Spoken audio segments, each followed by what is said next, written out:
This is Tailgate Week, fired up by Kingsford Charcoal. It was 1 year ago that Nebraska was welcomed into the Big Ten.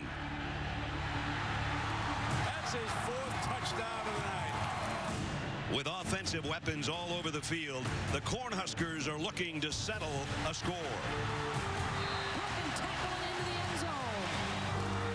Meanwhile, the Badgers of Wisconsin look to bounce back from an early season upset.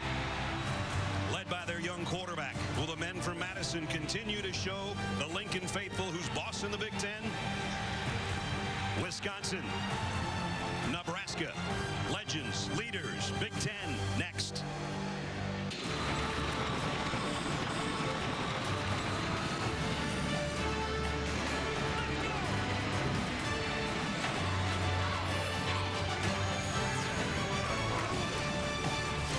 Welcome to Saturday Night Football presented by Windows as part of Tailgate Week, fired up by Kingsford Charcoal. And tonight from Memorial Stadium on a beautiful night in Lincoln, Nebraska, it's the Badgers of Wisconsin against the number 22 Cornhuskers of Nebraska. Welcome to Lincoln, everybody. Brad Nessler along with Todd Blackledge. A year ago, these two teams got together to open up Big Ten play. And for the Cornhuskers, Todd, it was their first foray into a new conference. They went to Madison. They got slapped around pretty bad, 48-17. New year, definitely different teams again this year. Yeah, and it's weird. First of all, how these teams are similar. They're both 3-0 against teams where they just overmatched them personnel-wise. They both went on the road and played Pac-12 teams and lost in disappointing games. So coming into the last weekend of September, I still think we're trying to figure out what these teams really have. And a little bit of a role reversal. Wisconsin last year, powerful offense. Up until last week, struggled some on offense, but are playing great defense. Nebraska comes in, the best offense in the Big Ten, over 500 yards a game, and running the ball for over 300 yards a game. So it'll be an interesting matchup. Something's got to give. We know Wisconsin has a great defense. They have a great leader on defense, and Chris Borland. Problem is, a little bit iffy for him tonight. Yeah, a little bit of a question about his knee, but if he is healthy and if he's able to go, one of the most dynamic players I've ever watched on tape. He jumps out at you. Now, he plays all over the field. He's a middle linebacker, but he's only 5'11", but he plays with great leverage and power and has excellent instincts getting to the football. They also will line him up as a rush defensive end and is a relentless effort guy in getting to the quarterback. He's also a guy who has great football IQ, so he reads and reacts to things very quickly. On this play, he sees the screen, he beats the block, and he makes the tackle. He had a monster game last week. He also was in on the hands team at the end of the game. He knew he couldn't catch the ball, but again, the football IQ knocked it out of bounds. But it'll be interesting to see how he is with that knee tonight if he's 100%. As always, an awesome atmosphere in Lincoln, Nebraska. A sea of red, whether you're cheering for the Cornhuskers or the Badgers. This Big Ten battle is coming up shortly.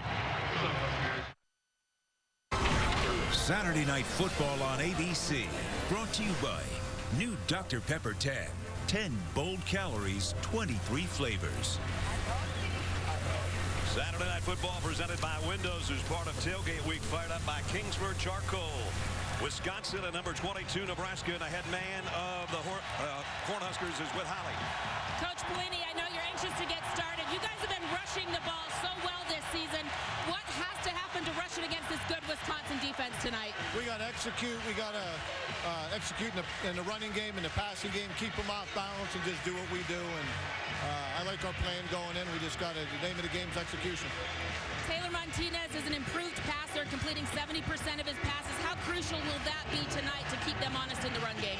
Taylor's a great player. I have a lot of confidence. He's going to play great tonight. Thank you, Coach. Thank you.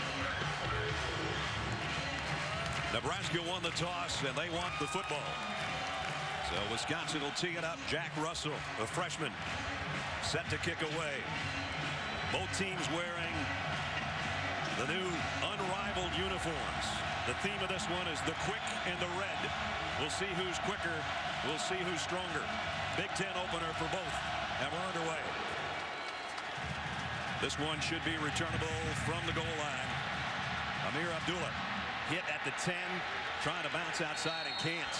Good coverage by Wisconsin, only an 11-yard return. So Taylor Martinez and the Nebraska offense comes out at their own 11-yard line. There's his numbers on the year. Impressive so far.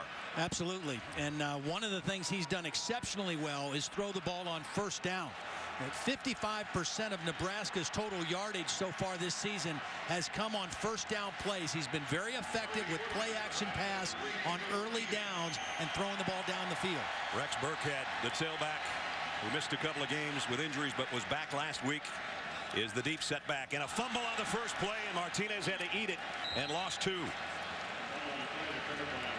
Well, they were going to go wide with a little option on the first play, and maybe a little anxious by Taylor Martinez, wanting to get out there on the perimeter. Mixed up with Justin Jackson, the center, and pretty much a wasted down on first down. Second most lost fumbles in the Football Bowl subdivision so far in this week 5. Now in the shotgun, Martinez from his own goal line.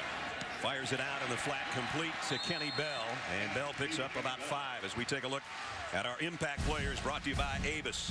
Kenny Bell's one of them. He's a big play man, averaging over 24 yards a catch. Burkhead, obviously the main tailback. Huge game last week and a huge season last year. And Will Compton is their leader defensively, their leading tackler, the middle linebacker, number 51. There's Burkhead, the senior, flanking Martinez in the shotgun on 3rd down and 6. Martinez, plenty of time, fires near side and way too wide, incomplete. And Unwa was the intended receiver, and it's 3 and out for the Cornhuskers. Good protection, just an errant throw by Martinez. He worked a lot in the spring and the summer on his mechanics, on his footwork, on his balance. Coming into tonight, throwing the ball extremely well, but off on that one. Brett Maher to punt, averaging 40 a kick. Kenzel Doe is back deep for Wisconsin. Right at his own goal line is Maher.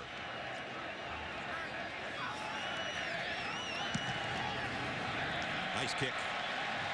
Doe's got to come all the way to the near side to take it at the 30. Made the first man miss and the second, but he's going the wrong way.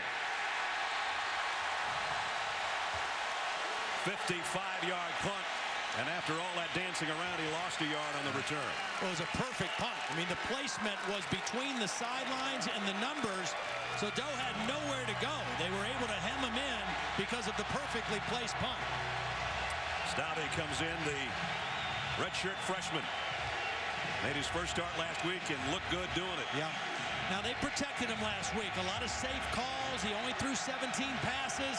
They're going to have to ask him to do more tonight, I think, than he did last week.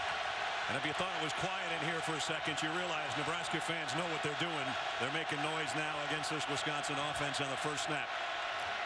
Monte Ball runs into a wall and only got a couple.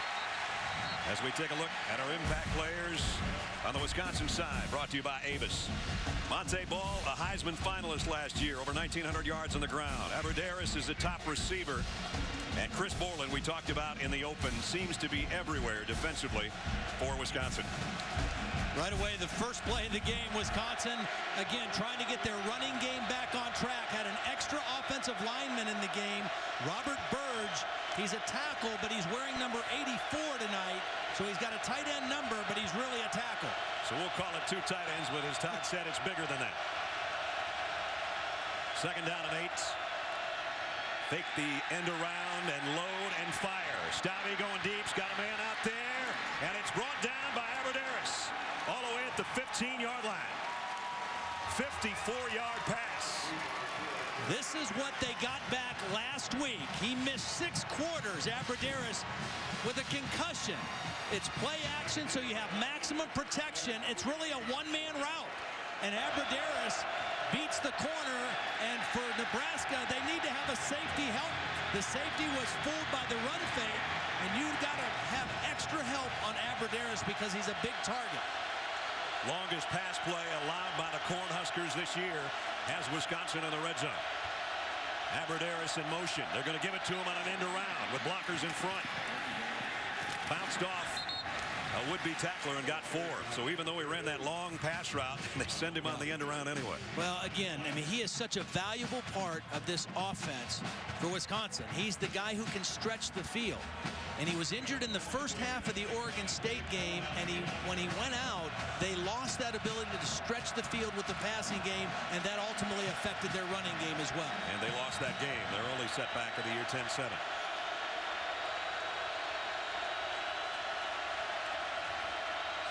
Second down and 6, just inside the 11. Ball left side, first down, and then to the 3. 8 yards, and it's first and goal, Wisconsin.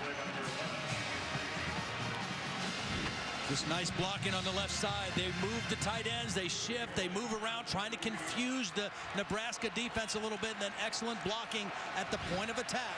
Left guard Ryan Groy, left tackle Rick Wagner. First and goal for the Badgers on their opening drive of the ball game. Monte Ball behind, his blocking in for the touchdown. 2-yard plunge for Monte Ball, and his 4th rushing touchdown of the year.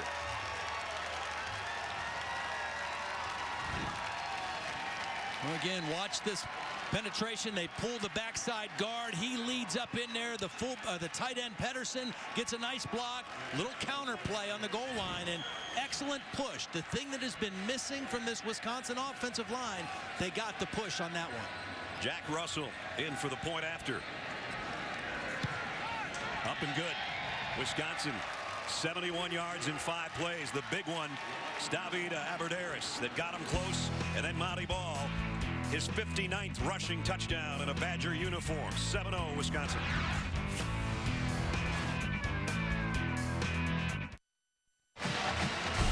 College football in high definition is presented by Vizio. I mentioned going to the break. Monte Ball putting Wisconsin ahead 7-0. It was his 59th career rushing touchdown. Ironically enough, it tied him with Eric Crouch, who played here at Nebraska and won a Heisman Trophy on that list. The next guy on the list won a Heisman Trophy for Wisconsin. Ron Dane was 63.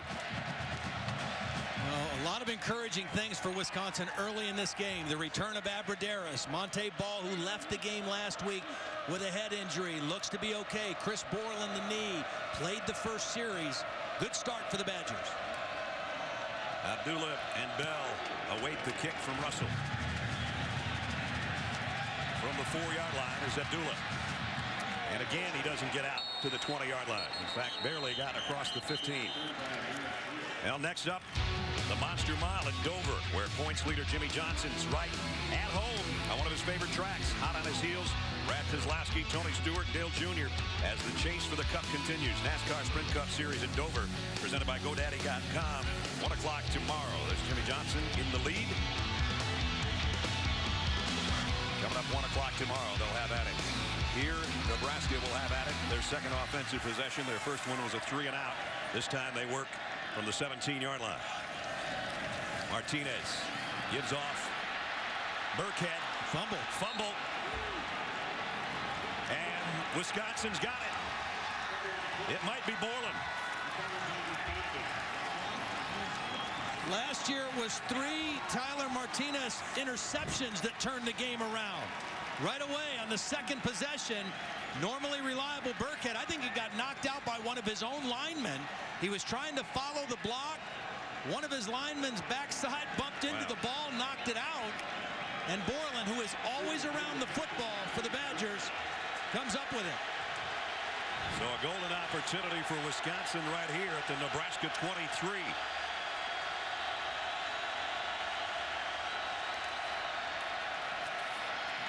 Ball for about 4. Well, just to go back to that fumble. In the first game against Southern Miss, Nebraska had 0 fumbles. That's now 11 fumbles since then. Now, they haven't lost all of them, but that's the 8th one that they've lost in the season so far. So Wisconsin's back in the red zone just outside the 19-yard line. Already leading 7-0. Hammond and Aberderis both up to the top of your screen. On second down and 6, play action. Stabby throws out on the flat, and Aberderis is close. A yard shy of the first down. It'll be 3rd down and 1.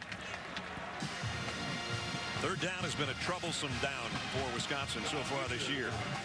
Only 30% coming in when they were 55% a year ago, which was tops in the country. Well, and the reason they were so good last year, both on 3rd down and in the red zone, was because of Russell Wilson. Right. His ability to run or throw, he made a ton of plays in these situations.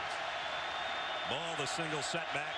The tight end shifts sides on 3rd down and a yard. Ball. He's got the first. He pops it outside, and he's inside the 10. Bumped out of bounds at about the 8-yard line. Nice stiff arm by Ball to get that far, and it's 1st and goal at the 8. Well, Monte Ball only played a little more than a quarter last week. Had the head injury on a touchdown run, sat the rest of the game, and he looks fresh tonight. Already 23 yards and a touchdown. He's got him down close again, but remember, it was the fumble recovery by Borland that set this thing up for the Badger offense. They'll keep working him. Spins down to the 5. Looked like he wasn't going to get anything, but a nice spin move to get it to the 5-yard line where Alonzo Whaley put him down. Coming into this game, the Nebraska defense, the strength of the defense is in the back end. Their secondary, they've come into the game giving up 177 yards a game on the ground. And even though Wisconsin has struggled early in the year running the football, they did much better last week, and they're off to a good start tonight with the offensive line and Monte Ball. That ranking for the rush defense of Nebraska is 11th in the Big Ten. 2nd and goal. The stretch play to Ball. Cuts it up inside. Stretching out. He got it inside the 1. Down to about the 2-foot line. You talk about taking a crowd out of a ball game. Absolutely. Right here. 2 things do that. Turnovers by the home team and running game by the visiting team. That just causes a crowd to sit on their hands a little bit.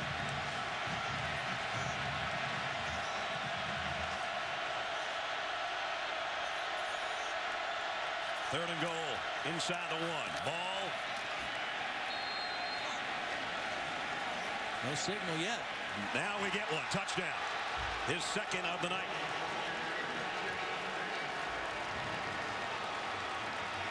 The officials are still talking about this one.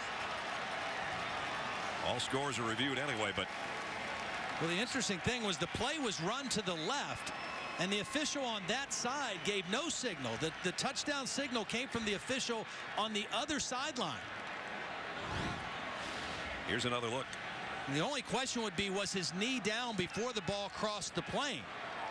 The ruling on the field is the runner is down short of the goal line. Yeah. 4th down. I think that's the right call.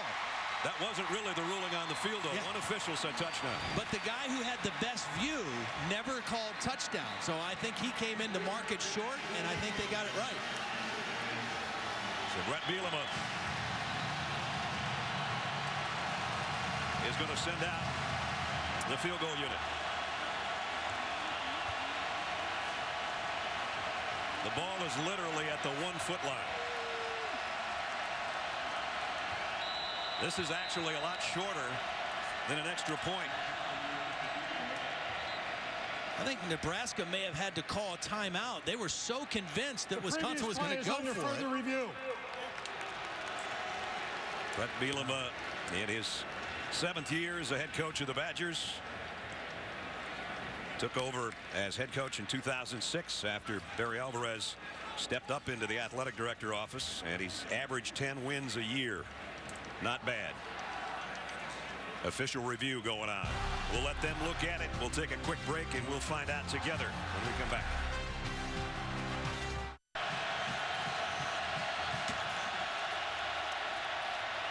Wisconsin changes its mind, goes for the touchdown. The ball might be loose. There's still no signal. Still no signal. Now we get one. Touchdown, Wisconsin. Brett Bielema during that review changed his mind on the field goal, sent out the offense. They quickly snapped the ball, and Monty Ball is in for the 2nd touchdown.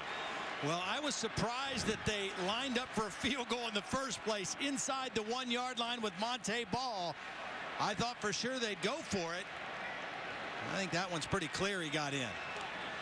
To take you back, we didn't even have time to give you the review. The review, after they looked at it, they said that he was down by contact on the ground with his elbow, not his knees. So it was literally at the 1-foot line. Brett Bielema changed his mind, sent out the offense, and after that fumble and the recovery by Borland, they go 23 yards in 7 plays, and it's about to be 14-0 here in a hurry in Lincoln, Nebraska. And now whistle stop. They're going to look at this one again too, I think. Either that or Bo Pelini is going to challenge. Well, Bo's halfway to the hash marks over there on the far side.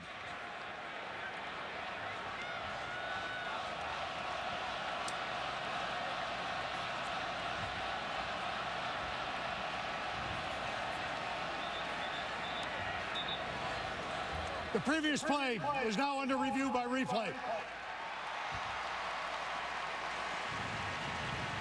So we've got another review. Montee Ball's got to be saying, how many times do I have to try to take it a yard in? So here's another look. The ruling on the field was a touchdown. Well, they ran right behind their most experienced offensive lineman on the left side, Rick Wagner, their left tackle. Got a nice block. Derek Watt, the fullback, in there leading the way. And one thing we know about Montee Ball, he does know how to find the end zone. Yes, he does. That'd be number 60 of his career.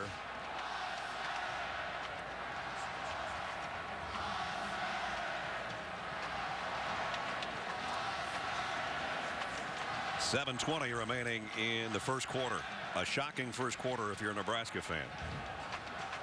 Well, again, turnovers were a major part of their undoing in Madison last year, and so far this year it's happening again. Following review, the ruling of a touchdown has been confirmed. Extra point. So Rex Burkhead, who fumbled that ball that Borland recovered, it leads to a touchdown. And now we'll have the second extra points. Jack Russell.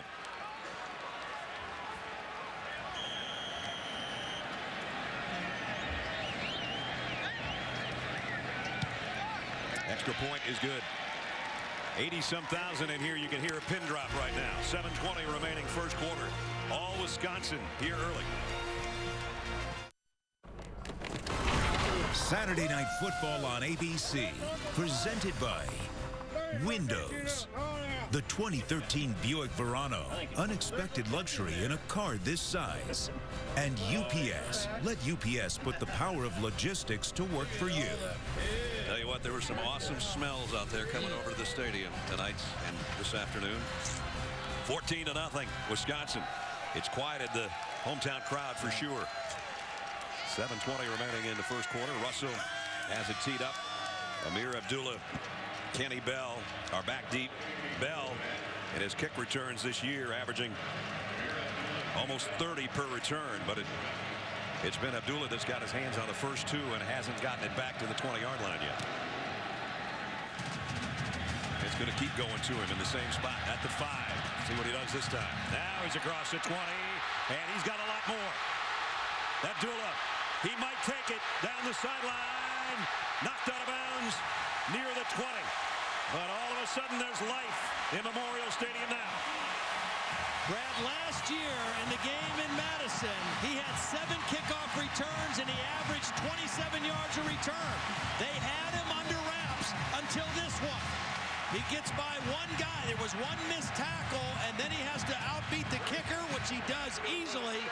And right away now, Nebraska's offense with some real life in the red zone. An 83-yard kickoff return. Exactly what Nebraska needed. Something to get the crowd re-energized and give their offense an opportunity to get points on the board. At first they set it at the 13. Now they've backed it out to the 16-yard line. Well, they're still walking it around. They put it back to the 13. A little bit of confusion with the officials right now. Don't want to get into official confusion. I had enough of that in the NFL. At the 13-yard line. Burkhead gets the pitch. Whoa, what a collision with Borland. Holy smokes. Now, I got to believe that Chris Borland is the favorite player of one of our colleagues, Chris Spielman. Because Spielman always talks about running through your target instead of to your target. That's what he does. I mean, he finds the ball and he goes through his target instead of to it. And now fumble again, picked up though by Martinez. He was riding Burkhead and pulled it out and almost lost it again. You know, I can't emphasize enough how dangerous this is with the turnovers. That's the third fumble in the game for Nebraska, and we're halfway through the first quarter. And last year, it was 3 interceptions right in a row that all 3 led to touchdowns that turned a one-point game into a blowout. 2 tight ends set, third down. They can get a first down at the 3. Burkhead on the end around. He's not going to get back to the line of scrimmage. And it's 4th down. Well, Borland again, chasing the play down. He plays angles, he plays leverage, and he reads and reacts so quickly that he beats blocks. I mean, he diagnoses things on the move about as well as anybody in college football. There's guys that are taller, guys that are bigger, but there's not many that are better football players. Player of the week last week, he did everything. And he just prevented a first down and forced Brett Maher into a field goal attempt of 26 yards. Nebraska wants something out of that long kick return, and they get it, but it's only 3. Maher's field goal has put the Cornhuskers on the board, but that guy prevented anything else. 14-3 Badgers. Aerial coverage is being provided by the MetLife blimp. See how MetLife can provide the coverage you need. MetLife, I can do this. Chris Borland, the linebacker for Wisconsin, a couple of big plays preventing Nebraska from scoring a touchdown. They did get a field goal, though. Only a 4-yard drive in 4 plays after the long kick return that got them down to the 13-yard line. So it took them a couple of minutes to go 1 yard per play before that guy hit the field goal. Melvin Gordon and James White back deep for the Badgers. Again, the Cornhuskers in red with the black helmets. Wisconsin in the white uniforms with the red helmets. If you're just joining us. Incoming. A low-flying balloon that had to be removed. And that's red, too. Got a couple tangled up on our Skycam wires. Here we go.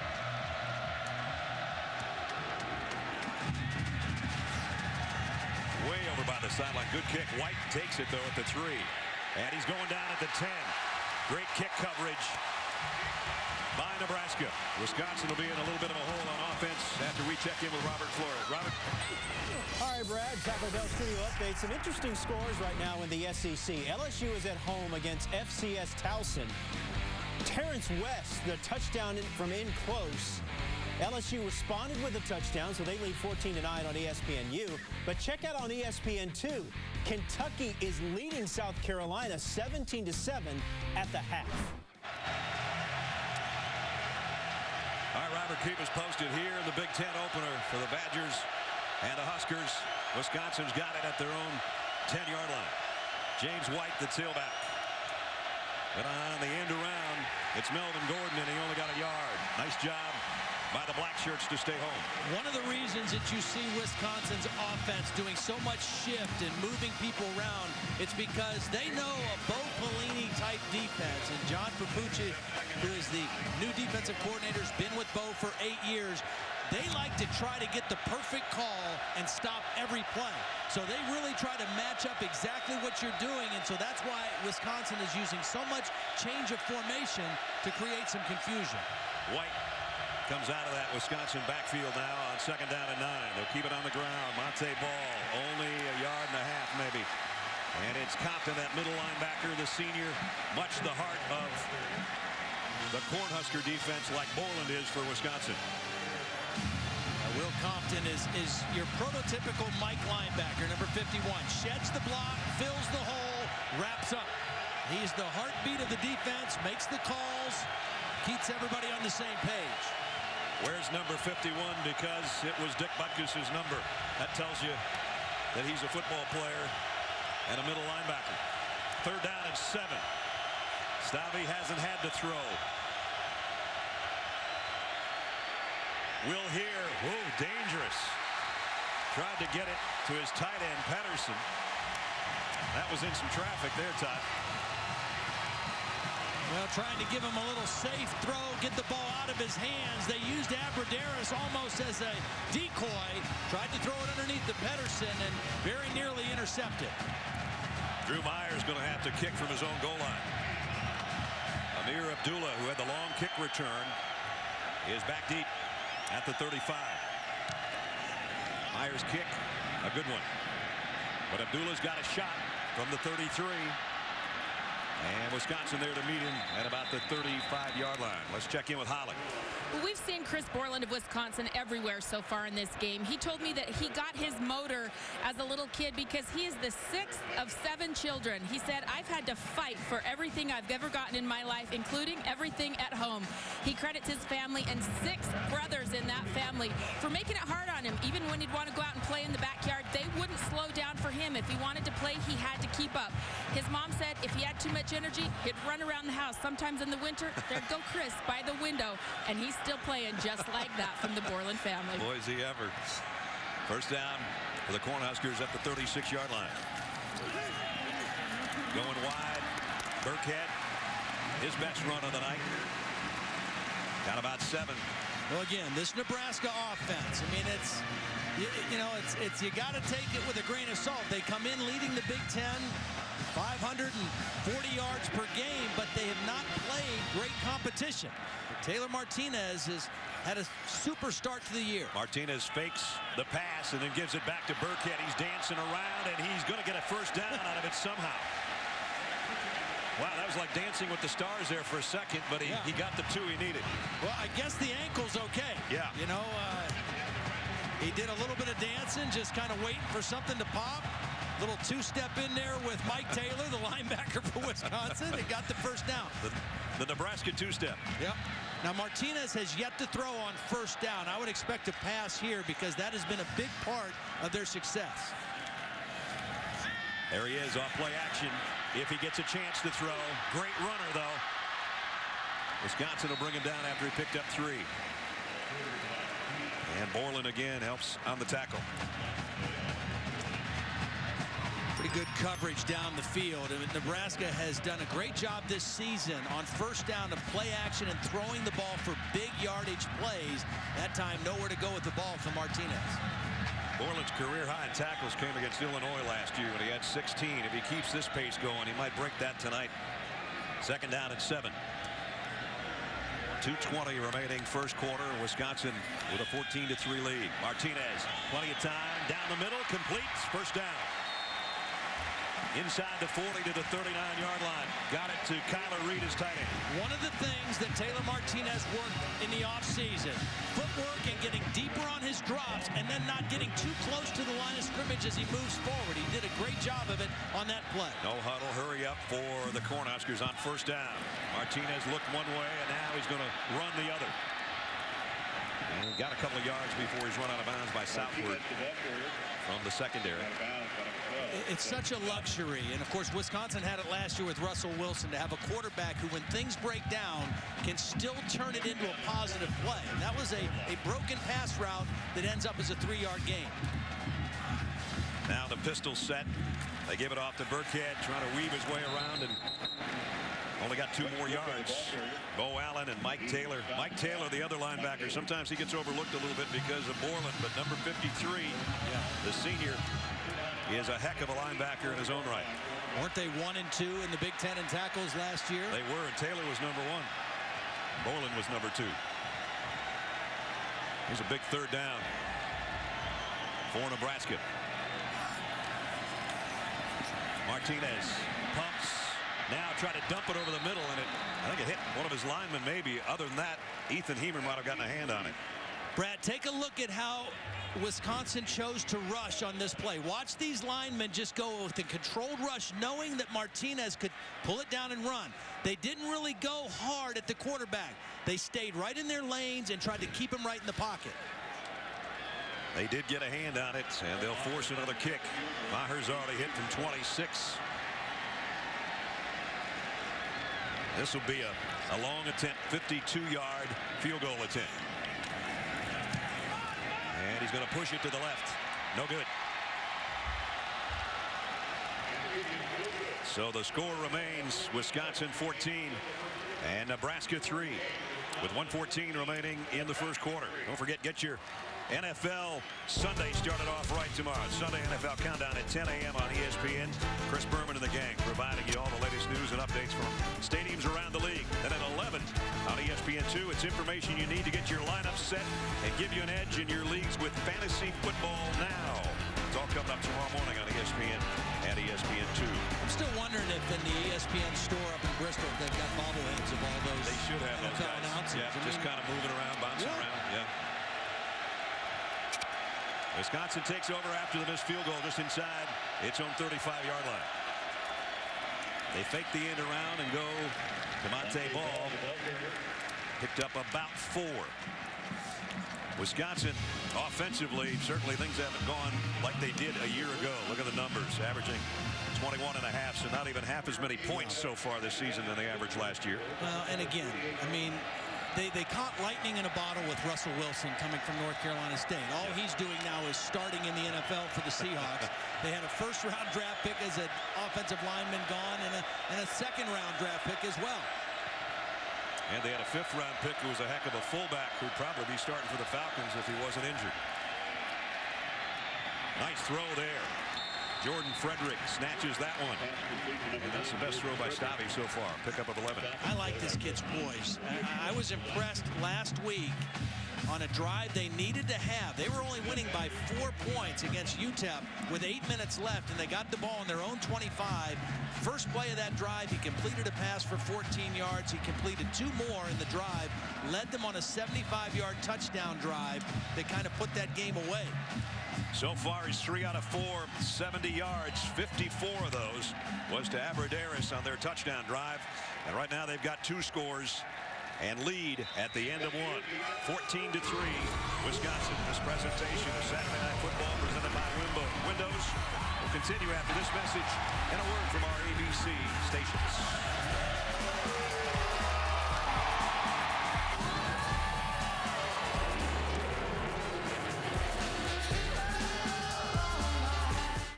About 6,000 more seats to Memorial Stadium, and that'll put it over 90,000. Right now, tonight, we've got 85,962 on hand.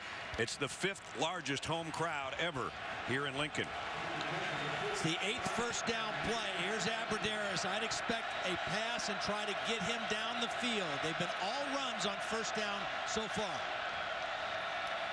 That's Gordon in motion. The play action. Here comes the throw. Deep. Dropped by Monte Ball. Had it been a little farther in front of him, and had he held on, probably would have been a touchdown. That's a whole bunch of probablys. A long developing play. There was actually 2 fakes in the backfield. Monte Ball has his man beat. The ball's a little underthrown. If that ball's out in front of Monte Ball where he can run under it instead of have to reach back, that's a touchdown for the Badgers. Instead, 2nd down and 10. Ball with 2 scores already in the first half.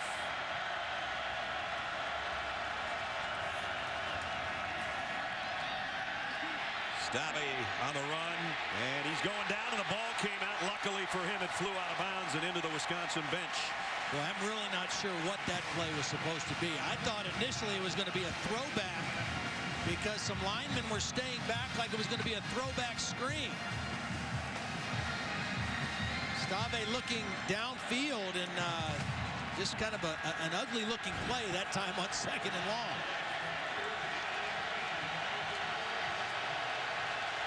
Last year, excellent. But as Todd mentioned earlier, when you got Russell Wilson, it's a little different. 3rd down and a whole bunch, 18 to go.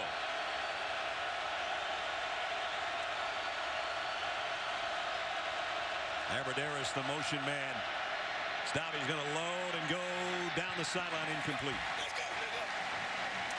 So they'll have to punt it away. Well, that's a good stop for Nebraska. Now they got a little bit of a gift because that first down play after the timeout could have very easily been another touchdown for Wisconsin if Stave doesn't underthrow the pass. Instead, They're going to get the ball right back.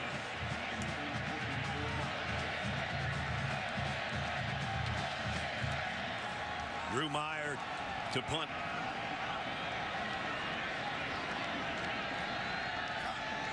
Abdullah is back deep.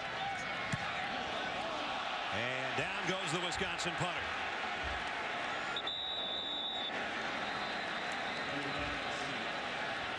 And I think it's going to be roughing the kicker, not running into. Personal foul. Roughing the kicker. Number 16 defense. 15-yard penalty. Automatic first down. Yeah, that's a horrible penalty for Nebraska because it's a bad angle. I mean, first of all, it's not an all-out block. It's just the guy on the outside. You go for where the ball's coming off the foot, not for the punter. I mean, that should have easily been avoided. And instead of getting the ball back, now you give it right back to Wisconsin. And it comes on 4th and 18.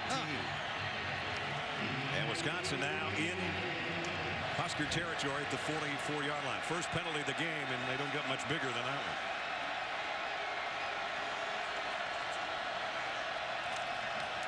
Ball gets the carry. And got a couple, maybe 3. Last year, Heisman finalist at 33 touchdowns, 24 catches, 1,923 rushing yards. He was sensational. This year, the concussion problems have slowed him to a certain degree. That's Thad Randall, one of the defensive tackles for Nebraska, that's down. A junior out of Galena Park, Texas.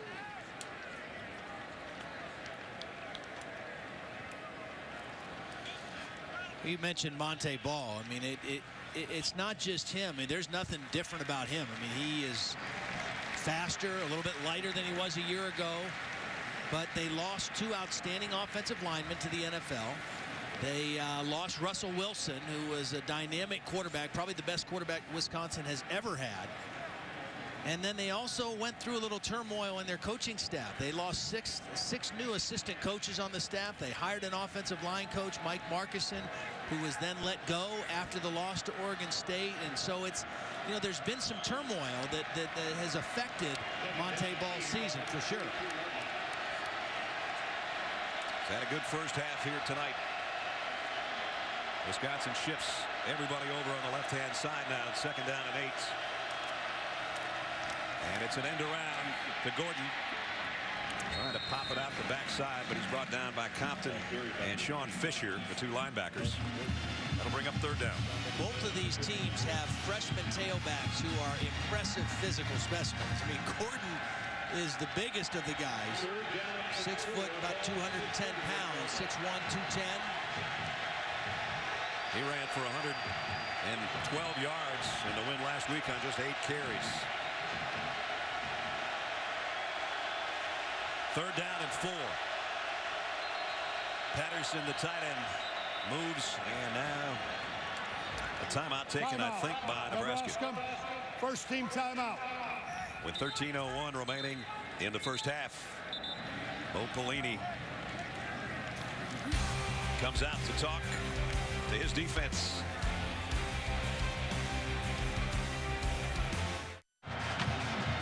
Let's take a look at our Pacific Life game summary. 2 great tailbacks. One having a better night than the other. 2 touchdowns for Monte Ball. Rex Burkhead's got a fumble in there that led to a Wisconsin touchdown.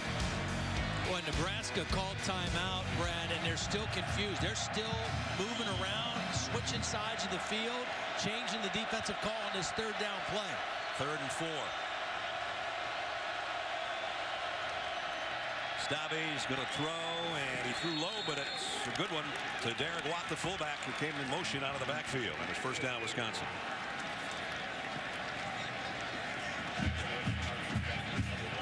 Wisconsin showed one thing before the timeout, changed personnel, gave a different look, and then were able to get the easy completion for the 1st down. And again, good poise by Stabe.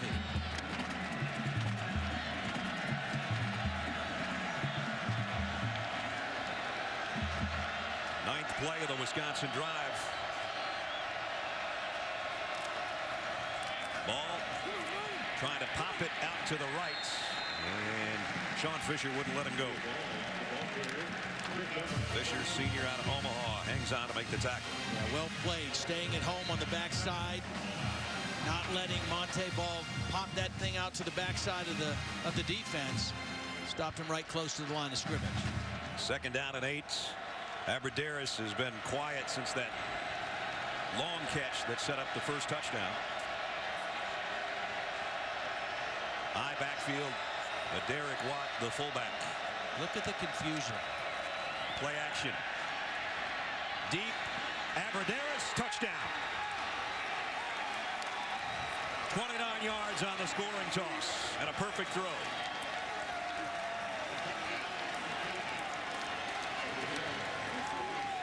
Remember, the roughing the punter penalty kept Wisconsin's drive alive, and a perfect strike from Stabbe to his #1 receiver, Abradaris. And there's some shock here among the sellout homecoming crowd right now.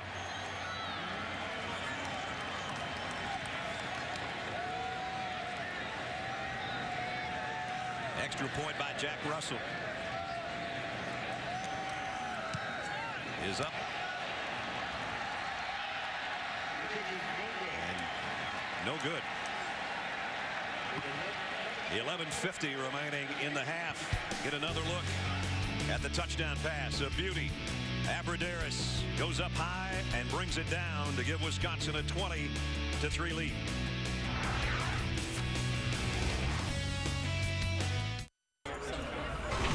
Saturday Night Football on ABC. Brought to you by the new 2013 Ford F-150 with EcoBoost. The Home Depot. More saving, more doing. That's the power of the Home Depot. And Taco Bell. Sometimes you gotta live Mas. 20-3 Wisconsin. Ledge, take us back to the touchdown. Well, remember when I said how Nebraska sometimes tries to call the perfect defense to stop every play? Well, that can create some confusion. Now, Wisconsin's lined up. They're ready to snap the ball. Nebraska's still running around, trying to get lined up, trying to get in the right position. Now when the ball snapped, they're still not completely square. Because take a look at the safety right here. He's not in a position to help the corner on Abradaris. It's a two-man route. And the safety turned a circle, wasn't able to help the corner. A lot of confusion, and it was taken advantage of by Wisconsin. Abradaris, his 4th touchdown catch of the year, having a big first half here. And so's Jack Russell, a busy kicker. This one a little bit shorter, taken at the 8 by #8. Abdullah pops it out and holding on for dear life. Otherwise, he could have had another big return, as it is a 21-yarder as we check in with Robert. Hey, Brad, check out the rainstorm right now in Hattiesburg, Mississippi. #19 Louisville in white taking on Southern Miss, who has yet to win a game this season. Desmond Johnson slipping and sliding, 50-yard run that set up a field goal, and the Golden Eagles leading in the second half 10-6. Coming up 9:15 Eastern, 8:15 Central. #1 Alabama hosting Ole Miss. Rebels haven't won in Tuscaloosa since '88. Here, number 22, Nebraska in some trouble in the first half. Coming up on a first down throw. And completes.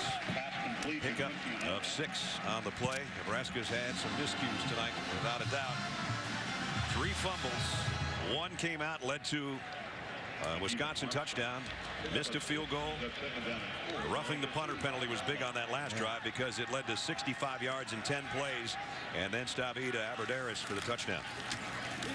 Back to the ground game. This is Abdullah, who had the long kick return that they sort of wasted by only getting the field goal, and he didn't get much there. Borland in on another tackle, and it's 3rd down again. Yeah. You know, when we talked to Brett Bielema and the coordinators last night with Wisconsin, I thought that they sensed that, you know what, this Nebraska offense has gaudy numbers, but they've not played a defense like ours. They've not played a Big Ten defense yet. They could match them physically.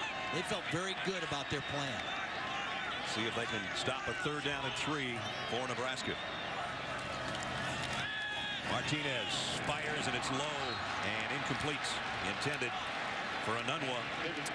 And they're going to have to kick again. Now, I'm not sure if that was a mix-up by Anunwa or Martinez threw the ball before he needed to. There was no pressure, and he didn't have to get rid of it that early, but he threw it, and the receiver wasn't ready, and the result is another punt. Different punter right now as Steven Salata is in there to kick.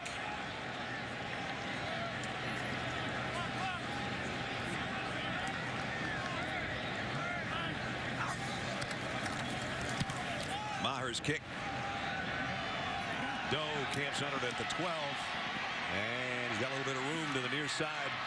Gets out to the 25-yard line. 52-yard kick, 14-yard return. Wisconsin firing on all cylinders so far, both on offense and defense. 20-3. Wisconsin 20-3 in front. 10:24 remaining in the first half. Monte Ball with a couple of touchdowns tonight. Well, and Monte Ball, like all great backs, has vision. Now this play by the goal line is designed to go outside. There's linemen pulling, but at any point he has the ability to cut back if he sees a lane. And again, that's what great backs have, is vision to see an opening. He's going to see this play from the sideline because James White's going to give him a breather right here. And White is not a bad back in his own rights, that's for sure. From the 25, they fake it to him. Stavi loads and fires, and it is caught by Chase Hammond. What a grab. 30-yard pickup. Well, I think Bo Pelini's arguing that Hammond pushed off, but this is just a guy going up for the ball. He does fight a little bit. There is some contact. He's going against Josh Mitchell, but Hammond goes and high points the ball. He just goes for the football more aggressively than Josh Mitchell. Back into Cornhusker territory again. The Badgers at the 45. There's a stuff job. That's only the second time they've lost yardage on a rush tonight. They lose almost 5. Josh Mitchell is hurt as part of the tackle on White. Well, he's the guy who made the tackle. He came on a corner blitz. Stavi didn't see it. We have an official's timeout. Injured player. Boy, he put his nose in there, and I don't know. And that's a play where, as a young quarterback, as he grows and develops, he'll get out of that play. Yeah. You don't want negative plays. You don't want to run right into a corner blitz. And James White had nowhere to go with the football. Great tackle by Josh, the sophomore out of Corona, California. And I can't tell if they're working on his shoulder. He definitely stuck his face mask in there, made a great tackle, and a loss of about 5, and up he comes, and it looks like maybe it is his arm. We'll wait and see. It could be a stinger.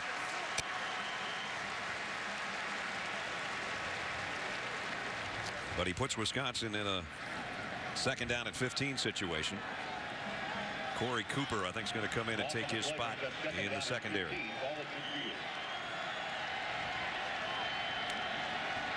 So Wisconsin in a long yardage situation. Ball checks back in. 4 receiver set this time for Stavi. And Abrederis in motion. Nice block Stavi got. Flares it out. Complete to Abrederis, and he goes out of bounds at the 43-yard line. One of the reasons you put a guy like Abrederis in motion, 2 reasons. Number 1, the motion will tell you what the coverage is. Number 2, you move him around. If he's your go-to guy, you don't want to line him up in the same spot because he's a lot harder to double cover if you put him in motion and move him to different spots. And even that little pickup there at least makes third down a possibility here, and third down and 8. As Abrederis already has 4 catches for 95 yards and a touchdown. Here comes a blitz. Stavi, he's going to go down. Blitz pays off. Compton, the middle linebacker, with a sack.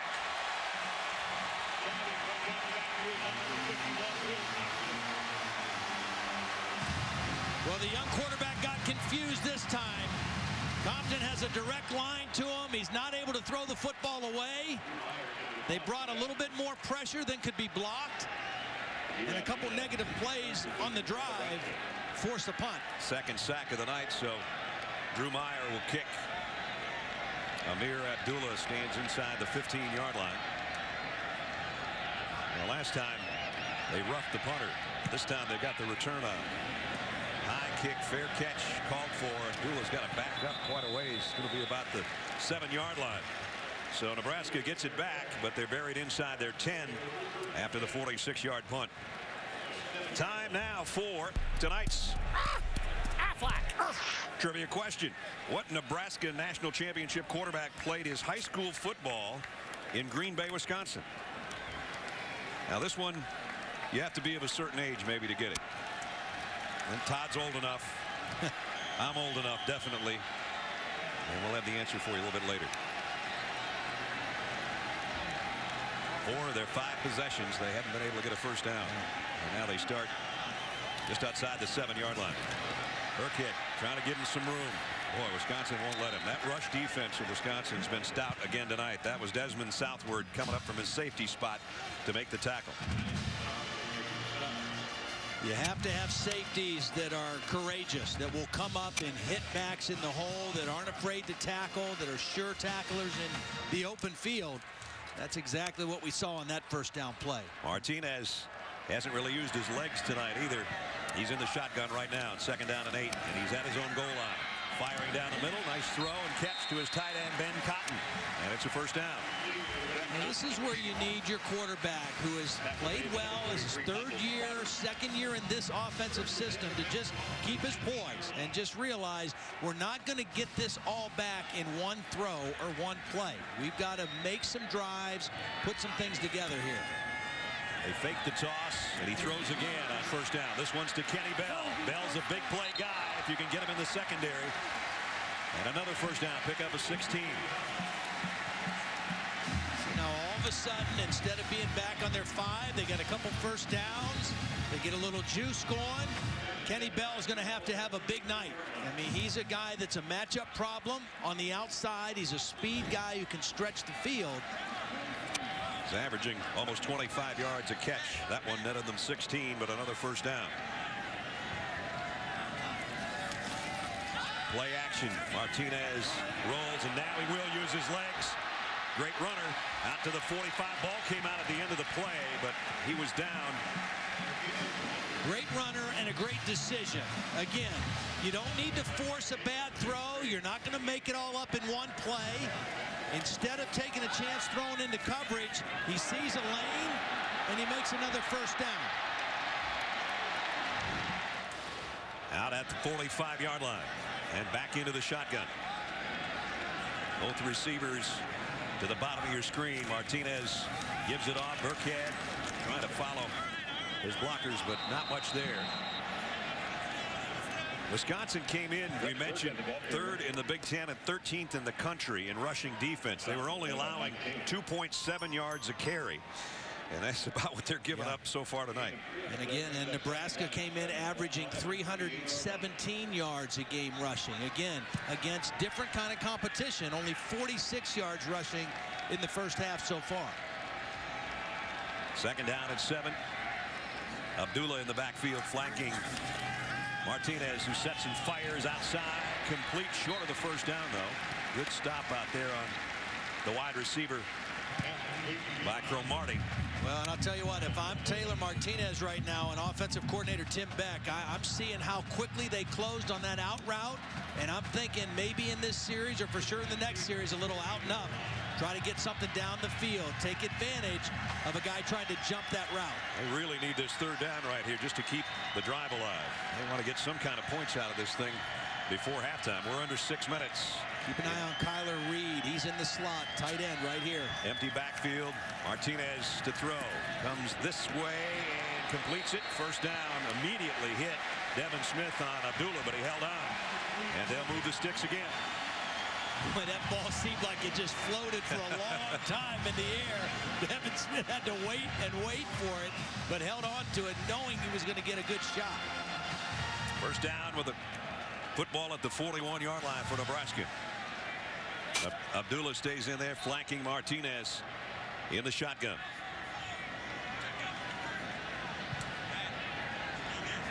Changing things up on this first down. And now they're going to spread their wide receivers. Kenny Bell's going to go farther out to the right. They got the play away. Flaring it out to Abdullah. Backpedals his way near the 37. Nice drive. Remember, this started on the 5-yard line. A couple completions by Martinez. The first drive of the night that we've seen by Nebraska, where they have got some momentum and they've got a good blend of run and pass. You see Martinez perfect on this drive so far. It's taken him to the 37-yard line where it's 2nd down and 6.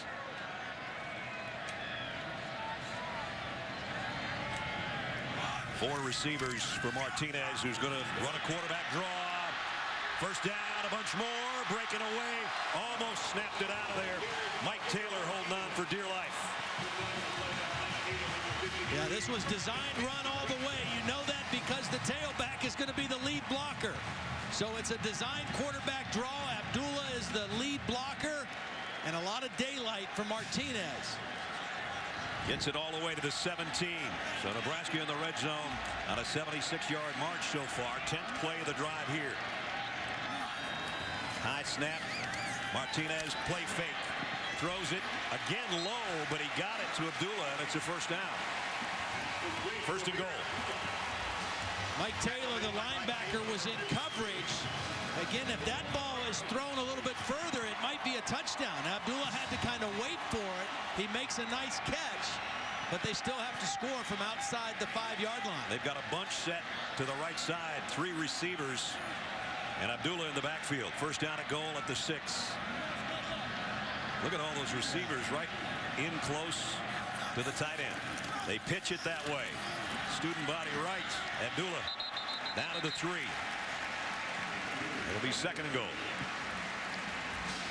Best drive of the night, obviously, for the Cornhuskers, and a chance to cut this lead down to 10. We're down to 3.5 minutes. First 5 drives, about 10 yards a drive. This one's gone 90 so far. Burkhead checks back in to the Cornhusker backfield as the tailback. Mike Merrow, a 250-pound fullback, is in front of him. Play action. Burkhead rolls out there and catches it for the touchdown. Good looking play. Martinez to Burkhead out of the backfield. Nebraska's in the end zone. Good looking play. Good looking drive. Martinez actually had 2 options. He had the tight end in the back of the end zone. He had Burkhead in the front of the end zone. He chose the easy throw and a nice accurate shot. That's got the homecoming crowd back into it. 93 yards and 12 plays. Maher in for the point after, and it's good. 3 minutes, 11 seconds remaining now in the first half. Taylor Martinez, his 10th touchdown pass of the year. Burkhead in there. It's 20-10 Badgers.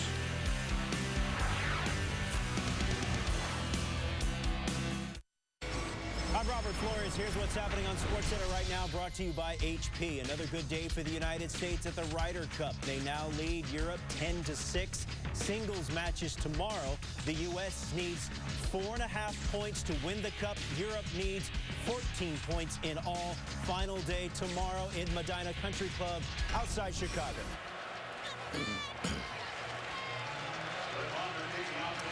Scoring drive, 93 yards in 12 plays. Martinez perfect, tied on the drive, including the touchdown, a 3-yard toss to Burkhead. And that's exactly what you want to see out of him. Your veteran quarterback.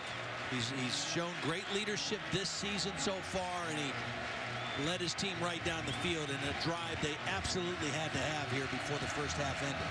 Wisconsin's got all its timeouts remaining with 3:11 to go in the half. Myers kick deep and not returnable. Wisconsin done a nice job. Stabby's done a great job, especially play action tonight. Well, they've only run the ball for 44 yards, but with a guy like Monte Ball, you have to respect that they could give it to him, and that set up some big chunk plays down the field for Joe Stabby. He's 7 for 10, 144 yards, and most of the big plays have come off of play action. Again, not big yards rushing, but you have to respect this Badger running game, and that opens things up down the field, and Stabby has been very accurate throwing off of play action. The big plays have been to Aberderis, a 54-yarder and a touchdown throw, and there's the numbers for Joel tonight. Doing a good job. Redshirt freshman out of Greenville, Wisconsin. There's the play action again. Will they hook it up again? Down the middle and throws behind his receiver, but he made the catch. Jacob Pedersen, the tight end, had to go to the turf to pull that one off, a 26-yard completion. Well, this is good work by Pedersen. He's in the slot, running right down the seam, and the ball is underthrown, maybe intentionally by Stavi, but you don't see too many tight ends who have the ability to stop and make a back shoulder catch. Wisconsin hurrying up here, crowd reacting to what they saw. Now they do stop play to take a look at this reception, I think. The previous play is under review. The ruling on the field was a catch. Patterson, a junior out of Menominee, Michigan. You think back to the years starting with Barry Alvarez and through Brett Bielema. You talk about not too many tight ends can make this kind of catch, and that's true, but they've had some really good tight ends. Well, hard to tell from that angle. His body kind of shielded whether the ball hit the ground on his way. Well, from there, it looked like it bounced back up to him.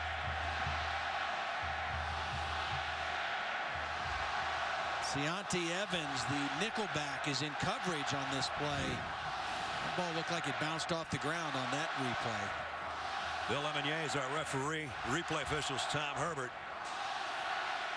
And the ruling on the field was a complete pass. We're right at the 3-minute mark remaining in the first half. 20-10 Wisconsin so far. Wisconsin a missed extra point. And Nebraska has missed a field goal. So we've had a couple of kicks gone awry. One was from 52 yards, a field goal attempt. Extra point was wide left. The question's going to be, if that was the best angle that they had of the play, it may not be enough compelling evidence to overturn the call on the field. Right. They need indisputable video evidence to turn it around. And right now they're still talking about it.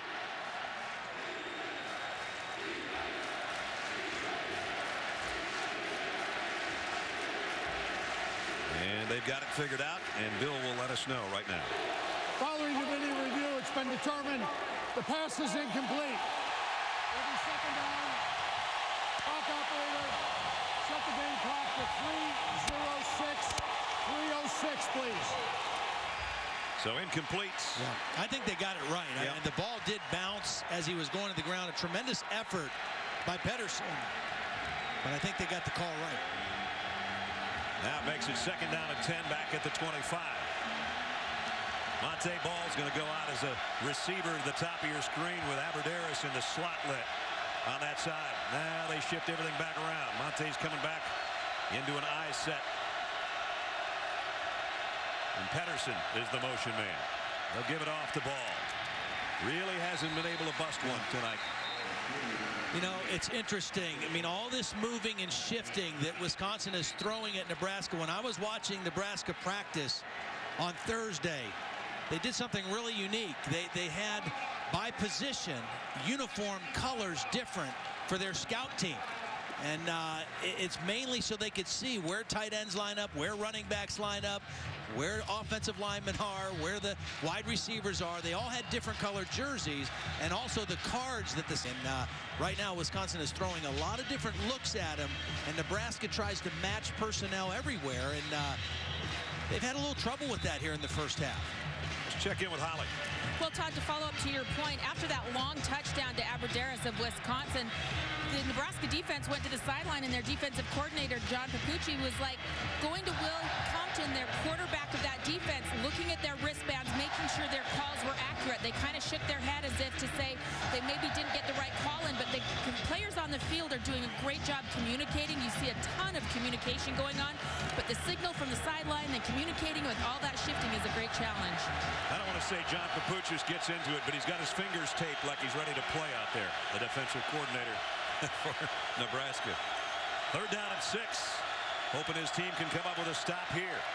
Play action. Stavi loads deep ball down the sideline. Aberderis ran in to David Stafford. And a penalty marker down.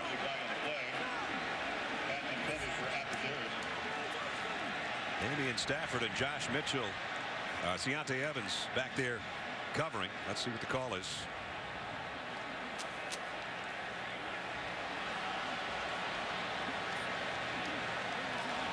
Pass interference. Defense, number 3.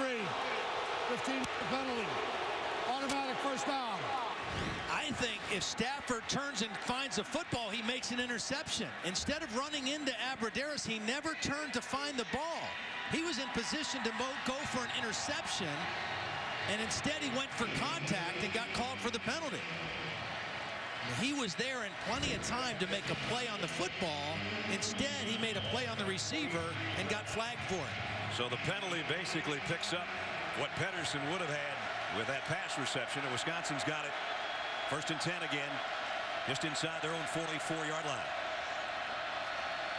Gordon in motion, straight ahead. Tough sledding for Monte Ball, only a couple. Well, I think this is a critical time right now for the Nebraska defense because they've gotten themselves back in the game, down by 10. They can't afford to give up more points here because Wisconsin, remember, will get the ball to start the 3rd quarter. Nebraska won the toss, took the ball first. If the Badgers score on this drive before halftime and get the ball again, that's going to be tough to deal with. 2nd down and 8. Abradaris and Frederick are the wide receivers. Abradaris down at the bottom of your screen. They're going to go the other way on the slants, and it's complete short of the first down, though, and that is Jordan Frederick. As they went the other way, he got 6 yards on the completion. Jordan Frederick has done just enough in this game to take some heat off of Abradaris. You know, they need somebody else to step up. Remember last year they had Abradaris and Nick Toon, who was a big-time receiver. So they need somebody else to make a few catches to take a little heat off of their go-to guy. Now let's see if they can pick up 3rd down and a short 2 to keep the drive alive. We're down to 1:37 and a half. Again, they show one set. They force the defense to move, then they shift, force them to move again. Into an I backfield with Derek Watt, the fullback. And that's where Ball's going to run, and he's got a 1st down, and he's into the secondary. Best run of the night for Monte Ball, and he's down to the 34-yard line. He got 14. Well, Pedersen was the guy who went in motion, and he led the play. He was leading up through the hole. It was a little counter play. They pulled the backside guard and the tight end who was in motion. One guy kicks out, one guy leads through, and an easy 1st down conversion, and probably the most daylight Monte Ball has seen for a while. That was just good blocking by Pedersen and Derek Watt to open up the hole for number 28. Now they've got it at the 34-yard line, 1st down. Abradaris in motion. Stabby rolls to his right, throws on the run. He's got it to Abradaris, who goes over 100 yards receiving with that catch, and he's got 10 more, maybe 11 more on that completion. Again, when you put him in motion and move him around, he's very difficult to double cover. I mean, if he just lined up in the same outside wide receiver position, Nebraska would be able to kind of lock in on him and double him. But by moving him and putting him in different spots, they're doing a nice job of creating space for him to catch the football. He had a career-high 147 yards receiving last week in the win over UTEP. He's got 107 on 5 grabs in the 1st half. And Wisconsin's going to take a timeout with 55 seconds remaining. And they've got a 1st down and threatening again with a 10-point lead. Well, a little bit earlier, we asked you our Aflac trivia question. And it was what Nebraska national championship quarterback played his high school football in Green Bay, Wisconsin. There you go, Jerry Taggy. Come on, you got to get it. 1970. That's why I said sometimes you kind of age yourself with some of the questions we had. Some of the young folks in our production meeting don't remember Jerry Taggy, but you and I do. It was 17? Is that what it was? I think so. I think so. Hey, right now, good football game going on. Wisconsin, this drive, you said, really important to the Nebraska defense. I think it's critical, again, because the Badgers will get the ball to start the 3rd quarter. I mean, worst case scenario for the Nebraska defense, they got to hold them to a field goal here. We're under a minute. The Badgers still have 2 timeouts, and I really like the poise of Joel Stavy. I mean, I really like what he's done in this ball game. You know, he came in the 2nd half of the Utah State game. They were down 14-3. He brought them back. Played last week in his 1st start. This is his 2nd start, and he is showing a lot of poise as a redshirt freshman. Especially on the road where 86,000 people are screaming at you. They took over at their own 25 with 3:11 remaining in the half, and now they've got the 7th play of the drive coming up, and they've got Monte Ball wrapped up for a loss. Alonzo Whaley submarined in there and got him low, and then he got help from his friends. And we're down to 44 seconds remaining. And another timeout taken by Wisconsin. That's their second. Coming up at the half, we're going to check in with Robert Flores, Jesse Palmer for the Northwestern Mutual halftime report. Big 12 track meet today. If you haven't seen the highlights from Baylor and West Virginia, you're in for a treat. Urban's successful Big Ten debut. Ohio State with a big win over Michigan State. And South Carolina is struggling with Kentucky in the SEC. Those are just some of the things that Robert and Jesse are going to be talking about at halftime. Geno Smith today. Have you seen anything like that? 45 of 51. He had more touchdowns than incompletions. 656 yards. How'd you like to be a guy on the losing end, throw for 581 and 5, and you lose? Or Stephen Morris at Miami. They won another game right down the stretch. He says he's feeling good. I mean, I threw for 566 and 5. Someone said, hey, yo, bro. Yeah. Geno, he threw for 656 and 8. Come on, man. All the tight ends for Wisconsin shift over in a bunch on the left side. Estavi looks that way, pump fakes, throws. Ooh, it's his first bad toss, and it almost cost him. Compton, the middle linebacker, almost had himself an interception. Yeah, Stavy tried to force this one. They had 3 tight ends. They kind of ran out of the bunch set, and Stavy just forced one down the middle. And Compton not able to come down with it. He threw it right to him. Will Compton couldn't hold on to it. Question now, will Wisconsin try another throw, or will they run and use their last timeout and try a field goal here right before the end of the first half?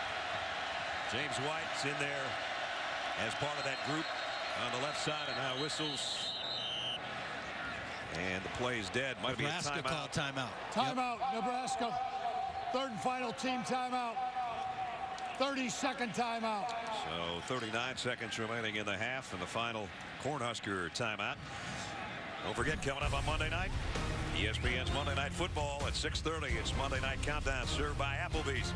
And at 8:30, 2 of the most storied franchises go head-to-head. Jay Cutler and the Bears against Tony Romo and the Dallas Cowboys. Monday Night Football, Bears-Cowboys, Monday, 8:30 Eastern on ESPN. Part of this season has been a tough one for Jay Cutler, partly because of his performance against Green Bay earlier in the season. Tony Romo, 65% of his passes, 4 touchdowns, 3 interceptions. Both teams in need of a win, let's put it that way, on Monday night.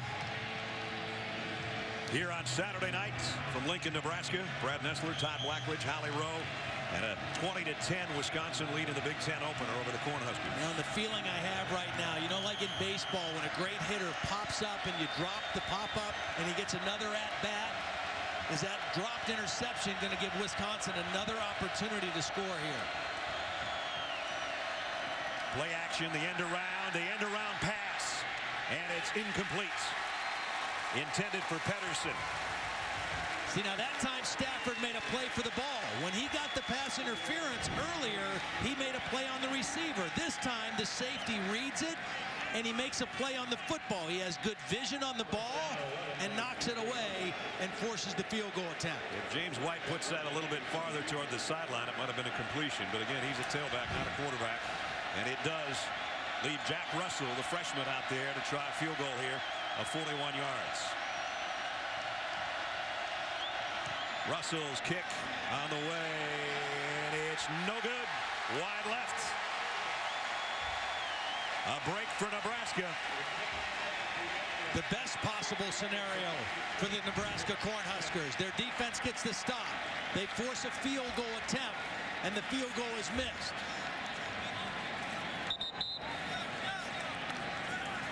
Brett Bielema made the change with his kicker. Kyle French was a guy that started his season kicking. And now Jack Russell, one of the great names probably in college football. Should have played for Wofford. He'd have been a Jack Russell Terrier. As it is, Nebraska is going to take a knee here and be comfortable going to the locker room at halftime with being down 10.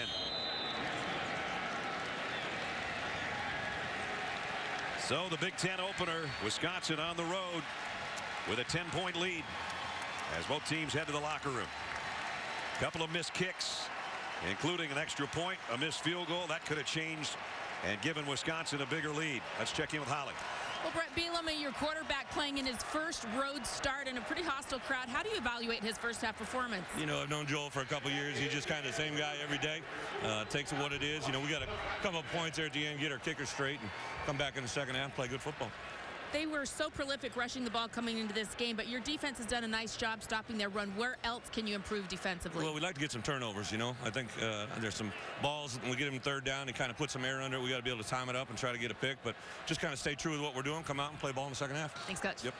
Brett's only 1-5 in Big Ten road openers. Right now his team's got the lead in the locker room by 10 as we head to Robert Flores and Jesse Palmer and the Northwestern Mutual halftime report, fellas. Is the quick and the red. We'll see who's quicker. We'll see who's stronger. Big Ten opener for both. Monte Ball behind. His blocking in for the touchdown. Wisconsin changes its mind, goes for the touchdown. The ball might be loose. Touchdown, Wisconsin. Play action. Deep. Aberderis, touchdown. Burkhead rolls out there and catches it for the touchdown. Welcome you back to Saturday Night Football presented by Windows as part of Tailgate Week, fired up by Kingsford Charcoal. Just about set to start the third quarter at Memorial Stadium in front of almost 86,000. It's 20-10. Wisconsin out in front. Brad Nessler, Todd Blackledge, Holly Rowe. Partner, two teams that live by the run, and it's the passing tonight that's been kind of helpful for them. Yeah, it really has. And, you know, this game, the difference in the game right now really is one costly turnover by Nebraska, one costly penalty on a 4th and 18. And then in the passing game, Wisconsin has had more explosive plays. You know, an explosive play is a pass over 20 yards or a run over 12. They had 4 in the first half. Nebraska and their potent offense, only 1 explosive play in the first half. Aberderis was the big star, really. Stavi found him for over 100 yards and catches, including that touchdown that you saw in our little montage there before we came back. Wisconsin gets the ball first. Brett Maher will kick. Melvin Gordon and James White, you see, separating themselves there back at the goal line. And this one is too deep to be returned. We check in with Holly Rowe. Holly? Well, Nebraska coach Bo Pelini at the half said, look, we are killing ourselves. Too many mistakes, too many boneheaded plays in that first half, including turnovers. He also said he's very frustrated that his defensive backs aren't competing for the ball downfield. Todd, you made that point several times, turning and looking for the ball. He wants them going after it. He said, basically, we've just got a lot of things that we've got to clean up. Among those, communication on defense. Bo, a defensive back in his own right in his playing days at Ohio State, and he was a guy that could hit you back there back in the day for the Buckeyes. Wisconsin from the 25-yard line to open things up here in the third quarter. Again, they shift their tight ends to the near side. Monte Ball, play fake, quick throw out in the flat, and it's Gordon, and he broke out for about 8 yards on the play as we take a look at our Pacific Life game summary. First half, statistically, Stavi and Martinez, and both were pretty sharp. Yeah, they both look good throwing the football. Again, the difference was the bigger plays down the field. That's why you see the difference in the pass yardage. More explosive plays for the Badgers than for the Huskers. So a 2nd down and 2 for Wisconsin. Their second snap of this early third quarter coming up. They go back to the I backfield with Watt, the fullback. And Pedersen is going to lead up in there as well. And Ball has got the first down. Monte only needed 2, and he got about 2.5. You know, Baker Steinkuhler made the tackle. Last year, in the win in Madison, Monte Ball, 30 carries, 151 yards, and 4 touchdowns. I mean, you can obviously tell this Husker defense is locked into not letting him go off. What that's done, though, is it's opened up some play-action pass opportunities for Joel Stavi. Jeff Duckworth and Chase Hammond in there as the receivers right now. First down at the 36. Ball spins his way for a 2-yard loss. Nice job by the defense. Stodkuhler and Fisher are there. Stodkuhler, that's a familiar name to Husker fans. His daddy was an All-American twice here, won the Outland and the Lombardi Trophy. Baker's a senior out of right here in Lincoln, obviously. His dad in the Ring of Honor here at Memorial Stadium. He's a big fella, 6'6", 290. And an older brother, Ty, that also played here. Wisconsin on the back end of the sticks here with a 2nd down and 12. Ball over in the slot now. Going to be a throw from Stabby. Pumps once, comes back, and diving for it was Watt, the fullback. It was deflected by P.J. Smith, and the ball was up in the air and open season on it. Well, the double clutch by Stabby is what enabled the defender to make a break on the ball. He had to pull it down and reload, and by that time it was too late. And a nice play on the defense. Now this is just what Nebraska wanted Wisconsin to be in. A 3rd down and long early in the 3rd quarter. Well, you got to be aware of Aberderis, and you got to be aware of Pedersen if he's in. Aberderis down to the right. They'll keep it on the ground and play it safe at all. Montague ball got planted by Joseph Carter. Hunting time for the Badgers. Well, Holly talked about with Bo Pelini, better communication, not making the same kind of mistakes. An excellent start defensively for the Cornhuskers. They force 3rd and long, and then they're not fooled by the running play with ball. Drew Meyer to kick. Abdullah is back inside his own 20-yard line on the other end. He's going to have to backpedal. And dropped it at the 11.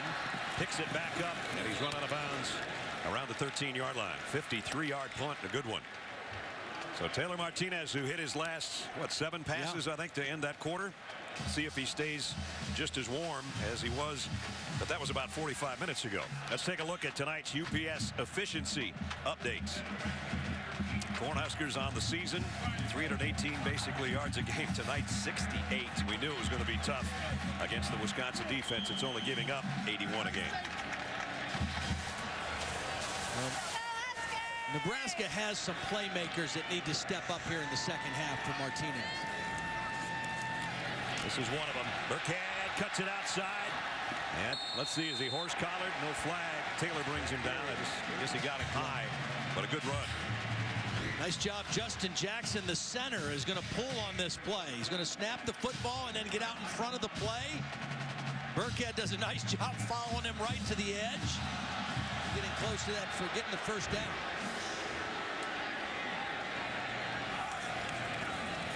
Martinez rolls to his left to throw. Fires it, tips, and incomplete. Hard throw.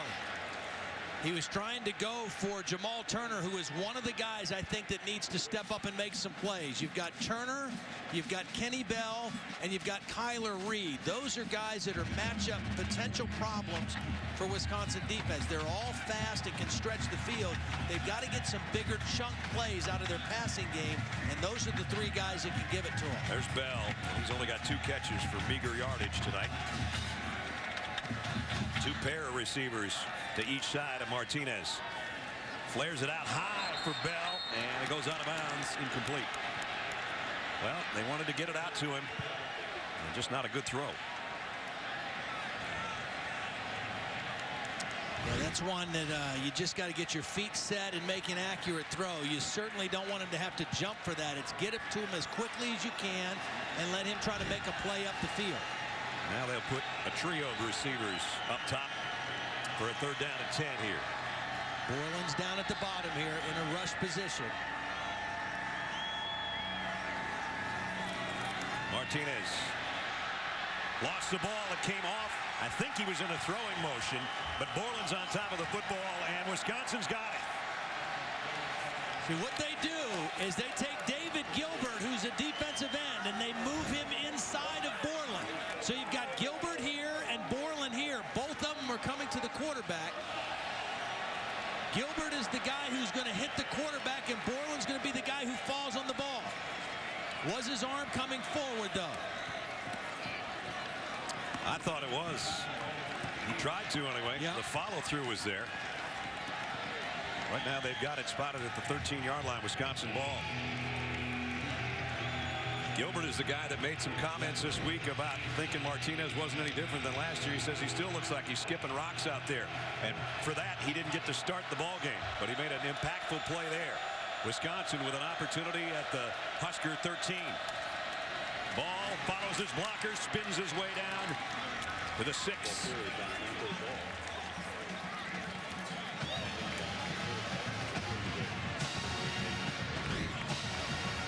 Ball does a nice job of being patient on this run. Again, it's a little counter. They got the fullback. They got the backside guard pulling.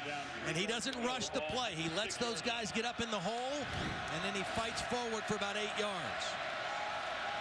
2nd down and 2. Ball close to the 1st down. Tripped up, though. Nice job by Evans, who came up from the secondary. Got down low to trip him up. Boy, the turnovers. Oh, man. Last year, that was the story of the game. So far this year. That's Stabby with a quarterback keeper. And on the sneak. Wait and see where they spot this thing. It's right on the line. They may have to actually bring the sticks out and look at it. Well, now the spot is a little more favorable than I thought they were going to do. And it's 1st down. 1st and goal, Wisconsin. I don't know if Matt Canada, the offensive coordinator, will call it here, but a play-action pass right now on 1st down, I would expect to be wide open because they've run the ball effectively. They've got a heavy formation in. Nebraska's going to sell out to stop the run. 3 tight ends in there. 1st and goal for the Badgers. Ball, touchdown, Wisconsin. Great blocking. Only a 2-yard touchdown, but his 3rd of the night.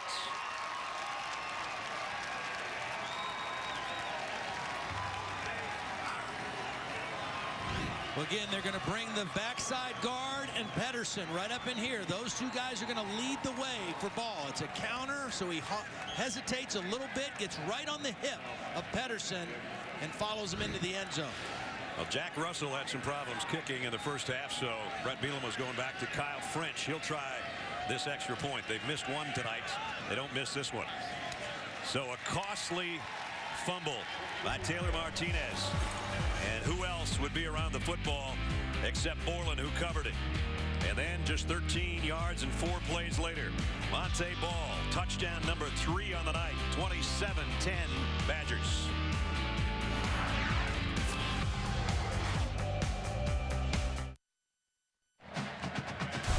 College football in high definition is presented by Vizio.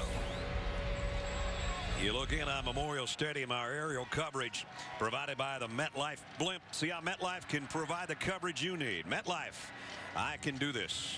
Monte Ball can do things. 3 more touchdowns tonight. It's a 3-score Monte as he's gone to 61 career rushing touchdowns in the last 2 years.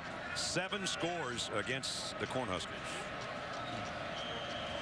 He's had to earn his yardage tonight, but 3 short touchdowns gives Wisconsin a 27-10 lead. Kick is returnable from about the 9-yard line. Abdullah, who had a long one earlier tonight. This time they're only going to get to about the 23-yard line as we check in with Robert Flores. Robert? Hey, Brad, Dr. Pepper 10 conference update, checking in on the SEC, And check out what happened here just moments ago in Tuscaloosa as #1 Alabama hosting Ole Miss. That's Jeff Scott scoring the short touchdown for the Rebels. It was the first time that Alabama had trailed in a game in regulation since last October. That lasted all of 12 seconds because ensuing kickoff, Christian Jones goes 99 yards. Alabama back on top. And here it's Nebraska trying to fight its way back in, trailing by 17. As Burkhead got 4 yards on the carry. Mike Taylor, the outside linebacker, in on another tackle.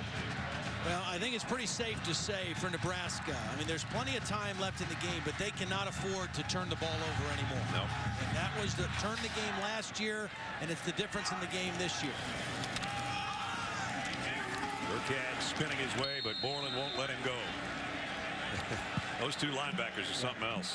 Well, and here's the thing about Wisconsin's defense. A lot of people that play defense in college football, they want to substitute a lot and get nickel and dime personnel on and take linebackers off. Not these guys, because Chris Ash says, you know, our three linebackers are three of our best players. We want them on the field as much as possible. Third down at 6. And only one time has Nebraska converted on third down tonight. Martinez going to go deep. He's got a man, and it's complete out to Kenny Bell, and a flag flies in. Personal foul at the end of the play. Well, it's because he hit him high. You know, it wasn't a late hit. It was a high hit. So they're going to get the conversion and the completion and 15 more yards. He hit him up above the shoulders. Michael Trotter, the safety, and that'll add 15 more yards to this drive. That's the first penalty against Wisconsin, a team that is not penalized very often ever. And so they go into the third quarter, but it's going to be a big one here. Following the catch and run. Personal foul. Number 43. High hit to the head. 15-yard penalty. Automatic first down. So Nebraska is going to move it in to Wisconsin territory with that penalty. But the key thing for Nebraska is they get Kenny Bell involved, and they get an explosive play down the field for only the second time in the game. The other big play was a 20-yard run by Martinez. That's the first pass play that's been a big explosive play. So they're at the 38 of Wisconsin. Bell takes a breather. Stephen Osborne in there for him at the wide receiver spot. Martinez, quarterback draw. Found some room. Martinez on the run inside the 20 to the 5. Touchdown.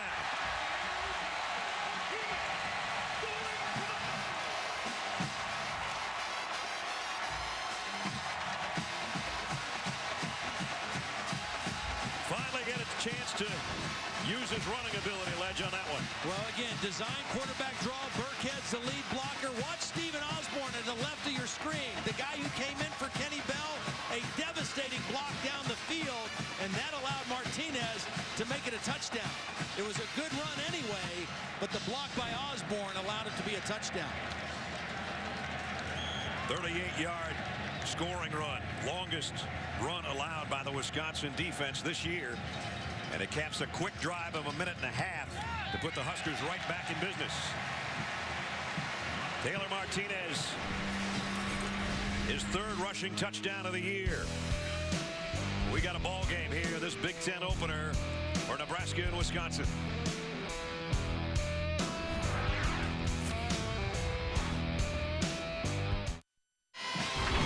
Saturday Night Football on ABC. Brought to you by Pacific Life. For insurance, annuities, and investments, choose Pacific Life. The power to help you succeed. Nissan. Innovation for today. Innovation for tomorrow. Innovation that excites. And AT&T. The nation's largest 4G network. AT&T. Rethink possible.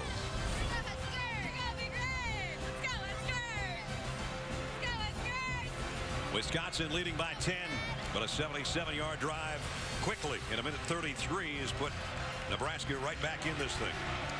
You know, they only had one explosive play in the first half, a run of 12 or more, a pass of 20 or more.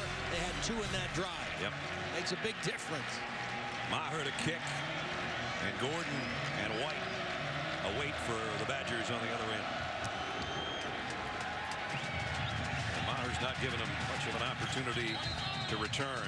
They'll come out to the 25-yard line. Iconic figure, a legendary figure. There he is. Announced his retirement this week. Tom Osborne's going to step down as athletic director. Came to Nebraska as an assistant in 1964. Became the head coach in '73. Stayed for 25 years. 3 national titles along the way. And then spent the last 5 years as the athletic director here. One of the true gentlemen and a Hall of Famer announcing his retirement. And we congratulate you, Tom, on everything you've done, from politics to coaching to athletic director. And now I guess we can just say have fun in retirement. And the consistency. You mentioned the 3 championships, but every season, at least 9 wins, every season a bowl game. Unbelievable. It really was. Wisconsin from the 25. Stavi loads deep on the sideline and incomplete. Chase Hammond was the intended receiver. I know the current athletic director of Wisconsin, Barry Alvarez, who played linebacker here back in the mid-'60s for Bob Devaney, and that's when Tom was an assistant coach. And I know Barry spoke at a little function, a little party last night for Coach Osborne. And Alvarez part of a couple of games against Wisconsin. They kind of roughed up the Badgers back in Barry's playing days. Yep. It was a combined score of 68-3. And 7 years ago, Barry turned the reins over to the guy you just saw on the sideline, Brett Bielema. Monte Ball, almost 10 on the carry. Monte's mom and dad here at the game. Monte and Melissa, there they are, with got the Suns jerseys on. If you're listening and you say, you know, why did everybody call Monty Ball last year Monty Ball when he was a Heisman finalist? He finally came out and said, you know, really, it's Monte. I just didn't want to bug anybody about it. So all of a sudden here in his senior season, he comes clean. So we have a little different twist to the end of his first name now.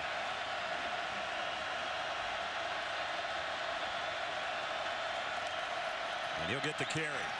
Whoa, ran into his own guys, and now he's going to go down courtesy of Sean Fisher. Well, Sean Fisher gets the tackle, but great penetration. Just pushed the whole offensive line. Watch the penetration by the front of Nebraska. They knock him back into the backfield, and then Fisher is there to clean up. An outstanding defensive stop on 3rd and short. Second time ball has been stopped on a 3rd and 1 tonight, so it forces a punt. Myers kick. Taken on a fair catch right about the 25-yard line. 7:28 remaining third quarter. 10-point game, but Taylor Martinez and the Cornhuskers hoping to change that when we come back. Wisconsin leading 27-17, but the Cornhuskers have it back. And offensively, if they get into passing situations, they've got to be alert for this NASCAR package when Wisconsin puts their 2 best pass rushers right next to each other. You've got Gilbert, number 11, goes outside. Borland goes inside, and they create the turnover. I mean, in that situation, the tackle blocked one, but Burkhead had to block Borland, and that's a tough call. So you got to be aware of where those 2 guys line up in pass situations. Martinez in the shotgun on first down from the 25. They'll give it to Abdullah. Wow. And 5-yard gain. Tyler Dipple makes the stop for Wisconsin. If Tyler Dipple doesn't make that tackle, and I think we've seen Wisconsin really tackle well tonight, that one busts out for a big run.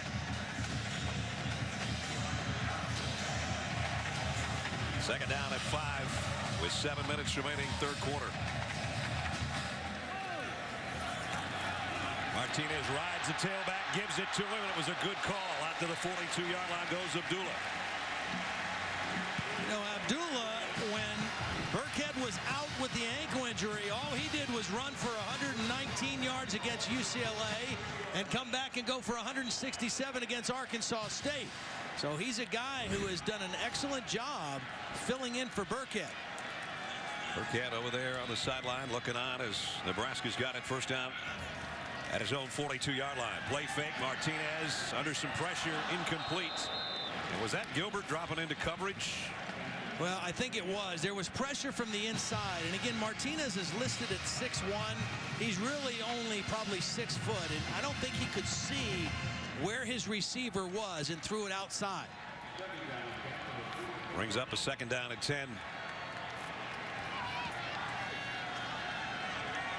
3 receivers set here for the Cornhuskers.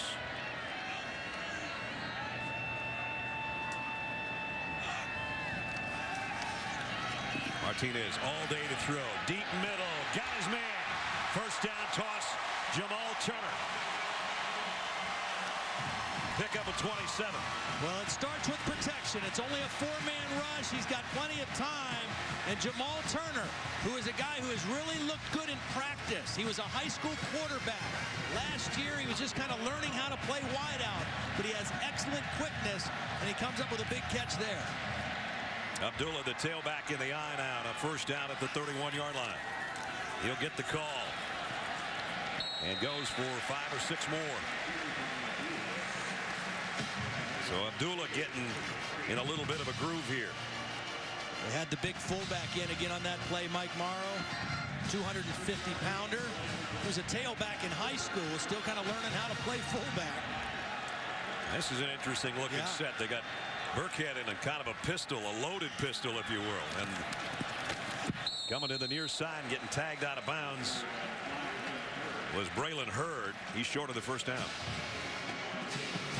It's a good hit by Mike Taylor. Sure was. Hit him high and didn't allow him to fall forward for that first down. And it forces a third down here.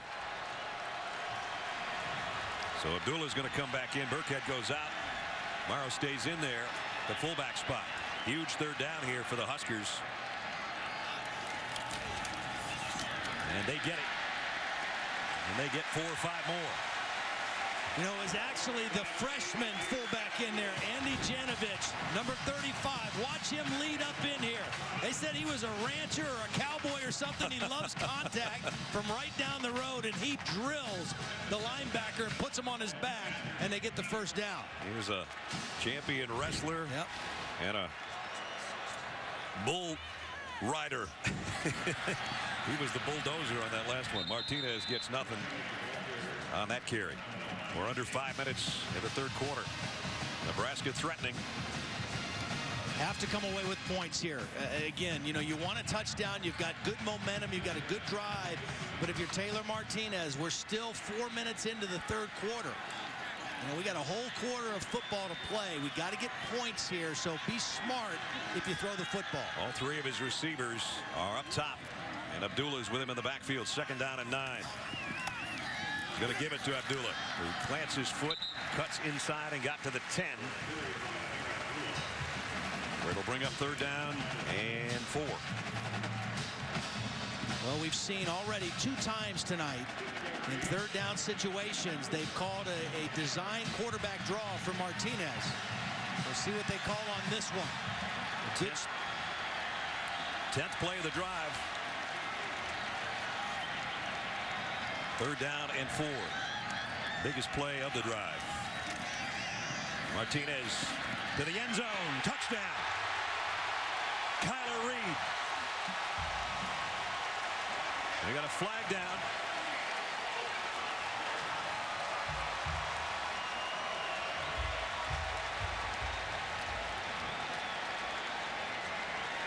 It has to be pass interference on Wisconsin. Pass interference. Defense number 43. That penalty's been declined. Play results. Touchdown. Touchdown to Kyler Reed. We talked about Kenny Bell. We talked about Jamal Turner. We talked about this guy, Kyler Reed. Needed to step up in the second half and make some plays. He's a matchup problem. Did a great job of using his body to shield the defender away.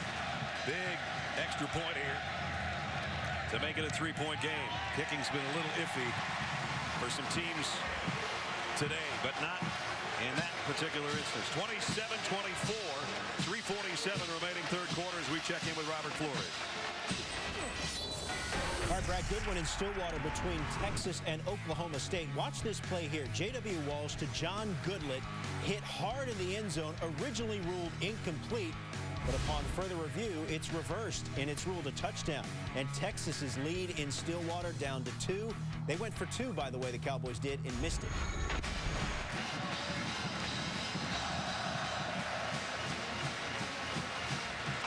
A 3-point game now with 3:47 remaining in the third quarter. And what a drive that was.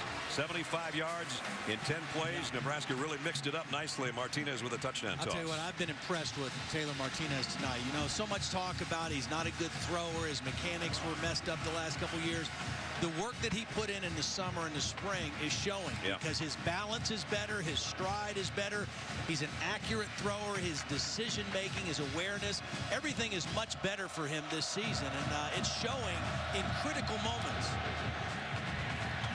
Again, this kicker has kept Wisconsin from having a chance to bring the football out. They will bring it out to the 25 with the touchback. Don't forget the Monster Mile at Dover tomorrow. Jimmy Johnson right at home is one of his favorite places to race. Hot on his heels. Brad Keselowski, Tony Stewart, Dale Jr. Chase Cup continues at Dover, presented by GoDaddy.com tomorrow at 1 o'clock on ESPN. All of a sudden, the homecoming crowd, the 5th largest crowd in Memorial Stadium history, decides that it's time to cheer for their defense.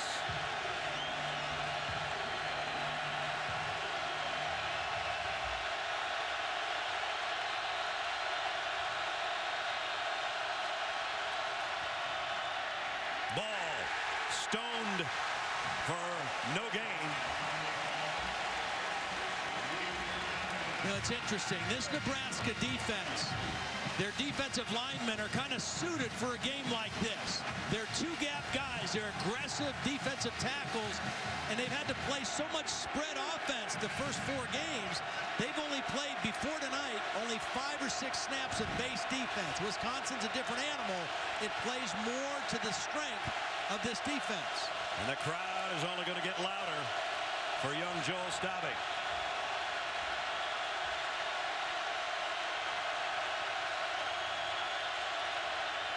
Play action, bootleg. Stave finally throws and into traffic, and that could have been intercepted by P.J. Smith. Bad decision there. Roll into your right. You don't want to throw back across your body. Abradaris was run out of bounds. I mean, they took him completely out of the play. And you don't want to do this. Roll to your right. You don't want to throw back inside. It's hard to get anything on the football, and there's defenders coming that you don't see. And he's lucky that wasn't picked. The crowd here will let you know if Wisconsin picks up this 3rd and 10 or not. From the 25.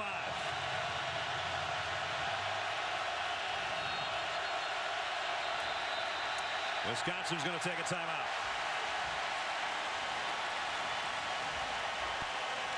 .256 remaining in the 3rd quarter.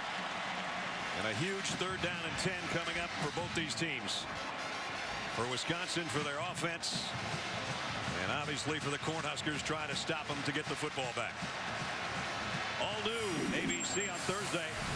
Cut off from the world, the crew of the USS Colorado must discover who they can trust if they want to survive. Andre Brower and Scott Speedman star in the new hit series. It's being called Epic, Ambitious, one of the best of the new season. Last Resort, ABC drama series, all new on Thursdays on ABC. Brad Nessler, Todd Blackledge, Hallie Rowe, and our crew here in Lincoln, Nebraska, where the chess match going on between Tim Beck, the offensive coordinator, or rather Matt Canada, the offensive coordinator for Wisconsin, and John Papuchis, the defensive coordinator for Nebraska. 3rd down and 10. And what Nebraska has done, they've taken out their defensive tackles. All 4 of these guys are defensive ends, their best pass rushers. Stave, middle screen, tipped in the air and incomplete.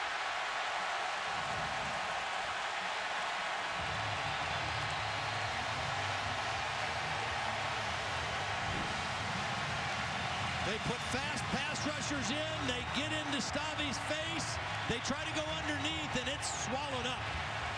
And John Papuchis, one of the youngest defensive coordinators in all of college football, showing some emotion. 2nd straight 3 and out. Wisconsin's got to kick it away. Drew Meyer. Again, a good punt. Abdullah way back at the 22. Plants his foot, comes the other way, and got to the 30, maybe the 31. So Taylor Martinez threw a touchdown pass to cap the last drive. Is going to lead his offense out there with a chance to tie or take the lead right here with 2:40 remaining in the 3rd quarter. When I talked to him, when I talked to Tim Beck, the offensive coordinator, Bo Pelini, they all kind of said the same thing. You know, the kid never had the same offensive coordinator system 2 years, even in high school. Right. This is his 2nd year, and his comfort level and his awareness is greatly improved. You know, not just his physical mechanics, his mental awareness and preparation, much better. All 3 receivers to Martinez left, and now Abdullah comes in motion, and he rides it to him and keeps it on the option. And let's check in with Holly. And Todd, to follow up your point about Taylor Martinez, you know, he only became a quarterback his junior year in high school. A lot of schools looked at him as a safety, so he's made himself into a quarterback. But I loved it that clear in August, he set a goal for this season. It was in the Omaha Herald newspaper. He was going to complete 70% of his passes. Well, going into the game tonight, guys, he was completing 70%, up from 56 last year. That's a big mental jump. And he has been almost perfect since a 3-for-6 passing start. And now Abdullah into the secondary. Into Wisconsin territory at the 46-yard line. A pickup of 17. And what Abdullah brings a little bit differently than Burkhead is he's got a little bit more make you miss, a little bit more wiggle. This is a play that could have gone outside. He saw a seam and cut it back, and then he has that ability in the open field to make tacklers miss. Without a huddle, as they've done most of the night, Nebraska first down at the Wisconsin 46-yard line. They fake the fly sweep. Martinez loads and wide opens a tight end, Cotton. Cotton down the sideline and out of bounds with another Nebraska first down. Well, they got it rolling right now. I mean, it was a slow start for their offense. This is beautiful because Cotton's right here. It's a delayed drag, and the receivers running down the field draw the defense. Martinez lets it develop. He lets the deep guys go, and then the underneath throws wide open. They've got Wisconsin's defense on their heels right now. Martinez on the bootleg. Gonna lob one at the last second, just out of bounds to get rid of it and save some yardage. Dipple was applying the pressure.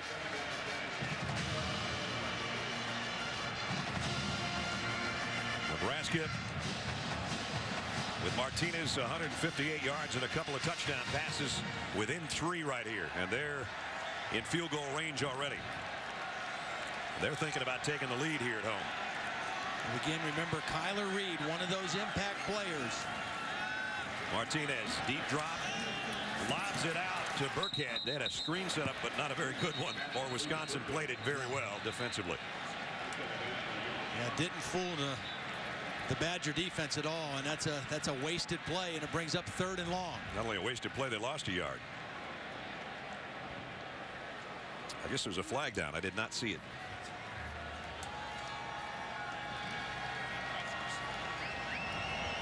Here's the call. There's no foul on the play for an ineligible downfield. The pass did not cross the line of scrimmage. So they picked that one up, and it brings up 3rd down and 11. Again, you're thinking points here. You're in field goal range. 3rd and 10 at this part of the field. The field shrinks. The throwing windows get smaller. If it's there, take a shot or use your legs. If it's not, make sure you come away with at least a good field goal attempt. Again, they have dual receivers to each side of Martinez on 3rd down and 11. Goes to the corner of the end zone. Incomplete. Too far in front of everybody. And it was Devin Smith covering back there. So now they will bring out the field goal unit. Maher, the senior out of Kearney, Nebraska. 1 for 2. Made the short one, missed the long one. So he's 5 out of 10 on the season. This will be a 38-yard field goal attempt by Maher to tie the game. Kick on the way, and he's got it. Wisconsin at one point had a 17-point lead in this half. 17 unanswered Nebraska points, and we got a tie game in this Big Ten battle in Lincoln. 27-27. We check in with Robert Flores. All right, Brad. Sports Center right now brought to you by HP and the state of Oregon. Number 18, Oregon State, coming off a big win against UCLA, leading Arizona 7-0. Sean Mannion, a touchdown pass. Arizona lost to Oregon last week, 49-0. Tonight, the number 2 Ducks leading Washington State 6-0 in the first quarter. Kenyon Barner, the touchdown run. Ducks went for 2, but missed. They're leading the Cougars 6-0 on the road. Brad, back to you. All right, Robert, thanks. 47-yard drive. Minute 45 used 7 plays to get the field goal from that young man. And 27-27 between the Badgers and the Cornhuskers.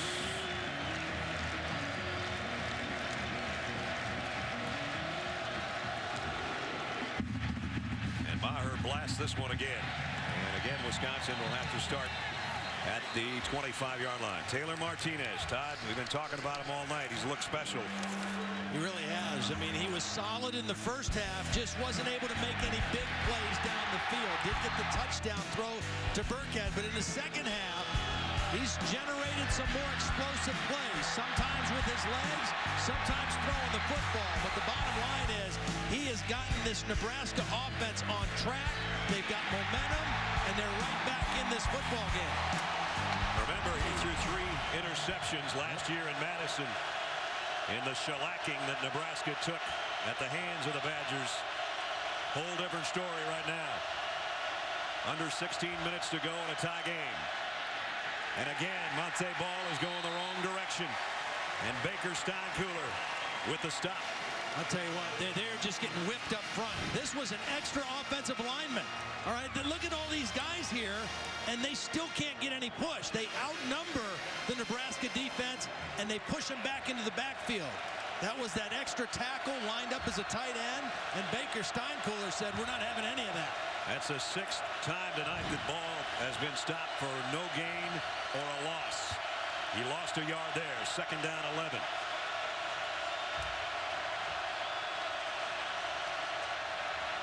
Play action. Stavi steps up, throws complete on the run.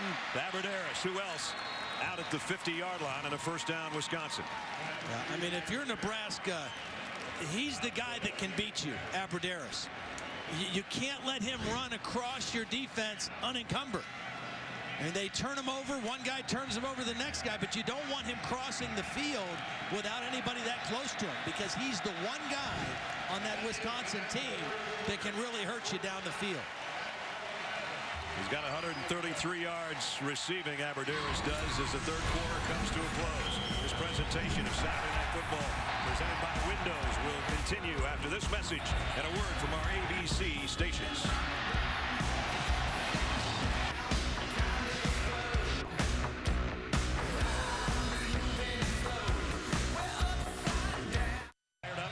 To start the 4th quarter.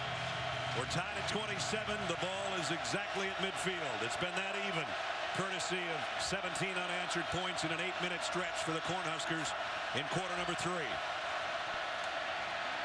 Stavi, slant, ball's low, incomplete. Pedersen, the intended receiver.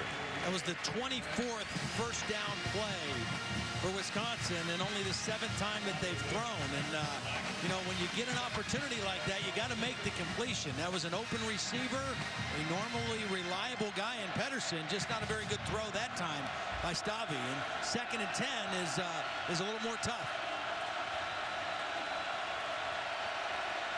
Ball and White are both in there, and now White comes out as a wide receiver to the left side. Monte Ball. It has just been a struggle all night. Will Compton, the middle linebacker, again. Well, Compton, again, is the guy who cleans up, but it's the penetration. It's the push of the defensive front. Steinkuhler and Chase Rome that are neutralizing the offensive line and allowing the linebackers to get behind and hit Monte Ball before he gets a chance to get moving. 3 wide receiver grouping for the Badgers. 3rd down and 11. Aberderis has been the favorite target of Stavi tonight, but obviously Nebraska knows that. Stavi level as he let go of the ball. Incomplete, and it's Compton that hit him.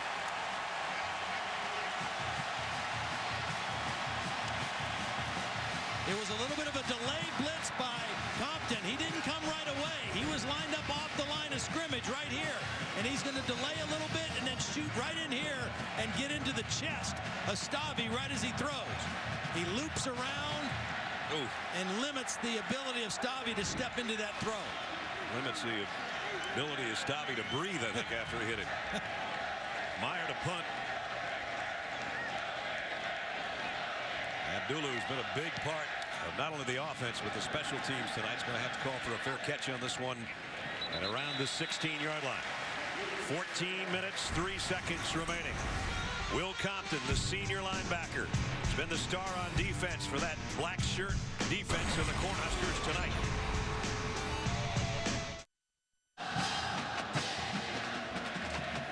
Aerial coverage is being provided by the MetLife blimp. See how MetLife can provide the coverage you need. MetLife, I can do this. Not only a beautiful night in Lincoln, a full moon, and a full house, and a tie game. 14:03 to go. You know, Bo Pelini told us yesterday, he's a defensive guy. He's been a great defensive coordinator in his history, and he said our offense can stress a defense in a lot of different ways, and they're doing that right now. Abdullah, the second man through, across the 20, still on his feet, got to the 25, very close to a first down. Tough run by the 185-pounder. See, in the first half, the Wisconsin defense kind of had this offense in check.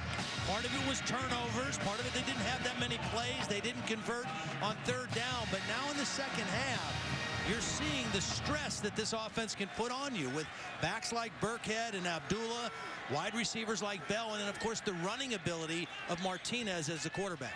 Second down, it's short.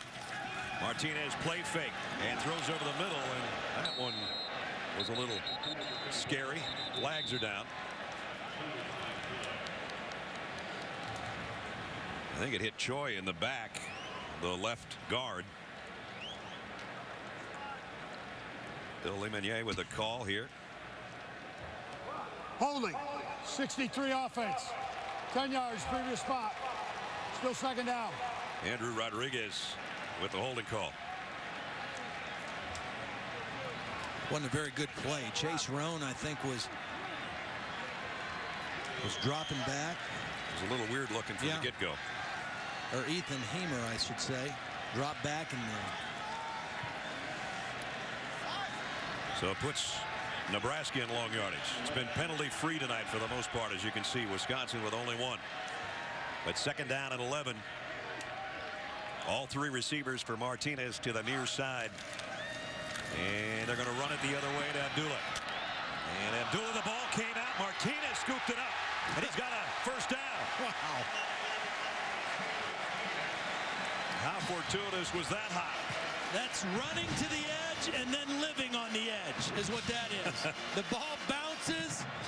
You can't afford a turnover, but it bounces right to Martinez.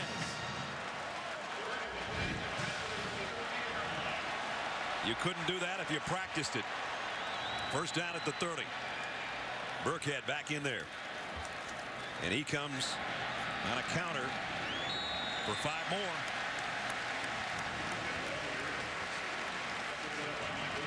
So Burkhead, the senior, back in there. Abdullah went out. Looked like he might have been holding his shoulder on the sideline. And they're checking something over there.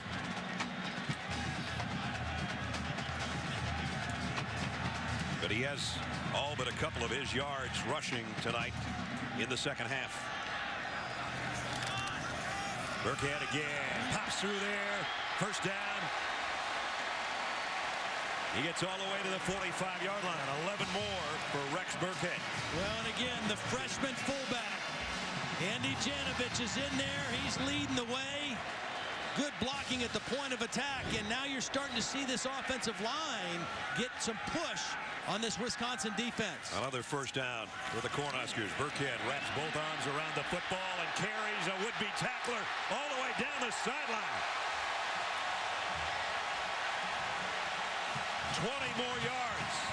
See, in the first half, there was very little yards after contact for the Nebraska running backs, but as this game is worn on, they're starting to, it's taking its toll on the defenders. That's Marcus Cromartie, the defensive back, coming up to make the tackle, and that's about 12 yards after contact for Burkhead. Coming up to get the ride is what he got. Braylon Hurd comes back in now as Burkhead gets a breather. First down at the Wisconsin 34. And it's a toss to Hurd. And he's going to go down. Lost his shoe and lost yardage courtesy of Mike Taylor.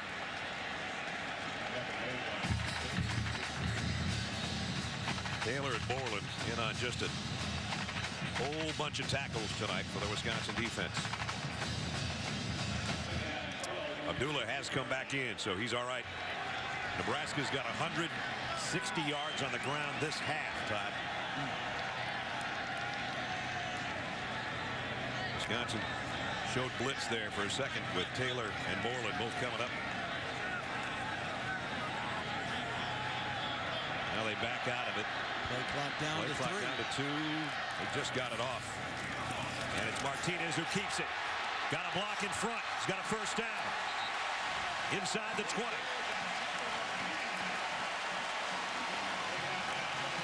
17-yard run by Martinez.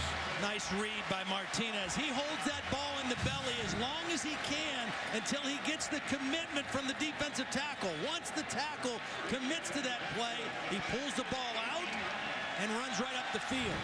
Good patience by Taylor Martinez. 102 yards on the ground now for Martinez. High snap. Play fake to the end zone. Caught at the 1. The ball is out. Did he catch it or not? They're going to say he's down at the 1-yard line. Yeah. An unlook. Now they're saying incomplete. Okay. Well, for the second time tonight, we've had one official overrule the other one because he was in a better spot to make the call. He went up high to make the catch.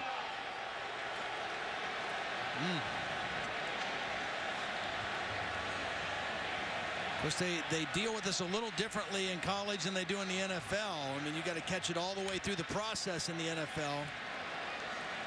I think that was a good call there. Yeah, I do too. So second down at the 18-yard line. 9th play of the Cornhusker drive, trying to take the lead. Martinez flush this time out of the pocket. He's going to run with this one. Martinez got to the 10. He's got the first down, I think. Well, Mike Taylor got help. This one's going to come back because of a hold on Mike Taylor, who was trying to zero in on Martinez. I don't know if he'd have brought him down or not, but he did get held on the play.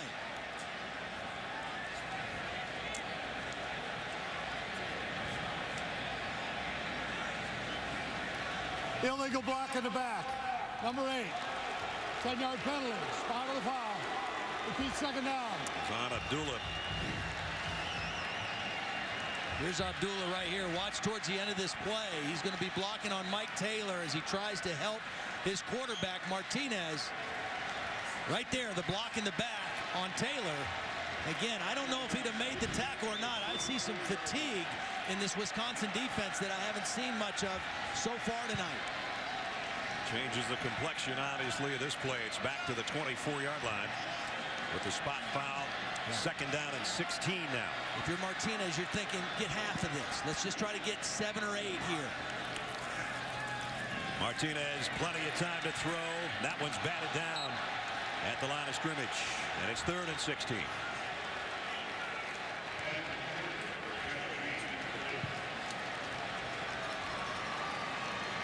So the biggest play of the ball game so far coming up at the 10-minute mark. Reed was the inside receiver. The outside receiver thought he was wide open, but I think the safety left him only when he saw the ball being thrown to Reed. Of course, every receiver thinks he's wide open, right? That's right. 3rd down and 16. Taylor Martinez in the gun with 4 receivers. Pressured. Throws too low. Incomplete. And now they'll bring out the field goal unit. This is not going to be a chip shot. See, that's why on 2nd and 16, you want to get 8. You know, and then on that play, he might have been better off running the football, because at this point, you're just saying, hey, we want 3 to take the lead. We've got momentum in the game. We may not get 3rd and 16. Let's get 8, 9, and make it an easier kick. Now there's the one he's made, the 2 he's made. Missed from 51. Going to kind of split the difference here. 41-yard kick by Maher to try to give the Cornhuskers the lead. Kick on the way, and it is good. Brett Maher, the senior out of Kearney, Nebraska, has given the hometown crowd something to cheer about. A lead on homecoming. 9:41 remaining in the game. Nebraska 30, Wisconsin 27. Saturday Night Football on ABC, presented by Windows. Hyundai. Go online and show your loyalty to your school at HyundaiShowYourLoyalty.com. And Liberty Mutual Insurance. Responsibility. What's your policy? Things happen quickly in downtown Lincoln, don't they? Let's check our Pacific Live game summary.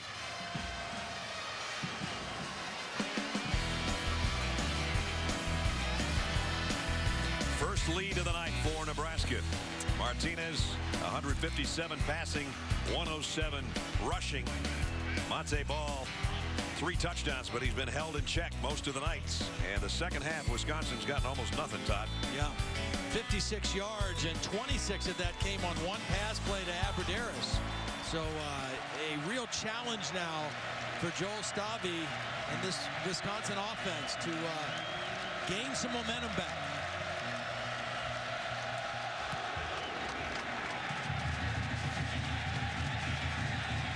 Gordon will take a knee. Wisconsin will come out to the 25 on offense after we check in with Robert. All right, Brad, check out the rainstorm in Hattiesburg, Mississippi. Both teams having to use their floaties, but Louisville trailing most of the night. Touchdown run from Sonoris Perry, and they hold off Southern Miss, who are now still winless on the season, 21-17. Meantime, Oklahoma State has just kicked a go-ahead field goal. Texas has the ball, less than 2 minutes to go, but driving. All right, Robert, speaking of kicks, Nebraska leads by 3, but keep in mind, Wisconsin missed an extra point earlier in the ball game. Thus the 27 instead of 28. That might make a huge difference near the end of this game. If you're Nebraska, you say, this guy is not going to beat me in the fourth quarter. They got to have somebody else besides Abrederis. Stavy loads, deep sideline, completes, and someone else did. Kenzel Doe with a first down catch. And Stavy shaken up on the play. He took a hit from Steinkühler. He hung in there. Again, first down play action. Good protection initially, and then Steinkühler, I mean, you can't do anything about it. You got to be tough, step into the throw, and know you're going to get hit. And that's exactly what Stavy did. He took one for the team there, but he completed a 19-yard pass. And Wisconsin's got it out at the 44-yard line. You keep wondering if Ball is going to break one. And Steinkühler again in on the play, doesn't let him get anywhere. You know, the thing that I saw on tape in watching Wisconsin in this first part of the season and again tonight, it's just not the same kind of an offensive line that they're used to having. They just are not able to control the line of scrimmage against this Nebraska front, or really all season, the way they've done in the past. Monte Ball, 12 carries in the second half for only 20 yards. 2nd and 10. Abrederis in motion. Stavy rolls to his right, pressured. He got rid of it. The ball didn't make the line of scrimmage. Yep, here it comes. Here comes the flag now. He was out of the tackle box, which means you can throw it away, but it has to cross the line of scrimmage. Spot foul. Lost the down. 3rd down. Pressure came from outside. Good rush by the safety, Damian Stafford. Stavy was trying to do the right thing, throw it away, but he just couldn't get enough on the ball. 3rd down and a mile.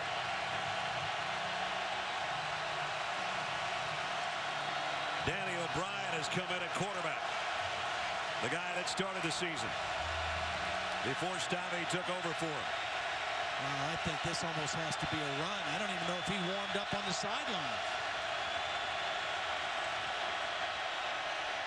It is a run, and a pretty good one. Monte Ball, one of his better efforts of the night after the 38-yard line, but still 4th down and about 17. I don't know if that was because Stavy took that hit from Steinkühler or why he came in there for sure. Well, he took the hit from Steinkühler, and he also got slung to the ground on the one he threw away by Stafford. Yeah. So 2 plays in a row, he got tossed around a little bit. Meyer to punt. We're under 8 minutes, and Nebraska with the lead.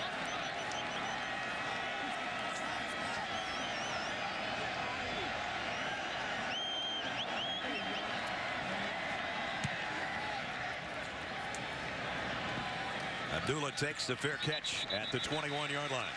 7:33 remaining in the football game. Cornhuskers at home lead by a field goal.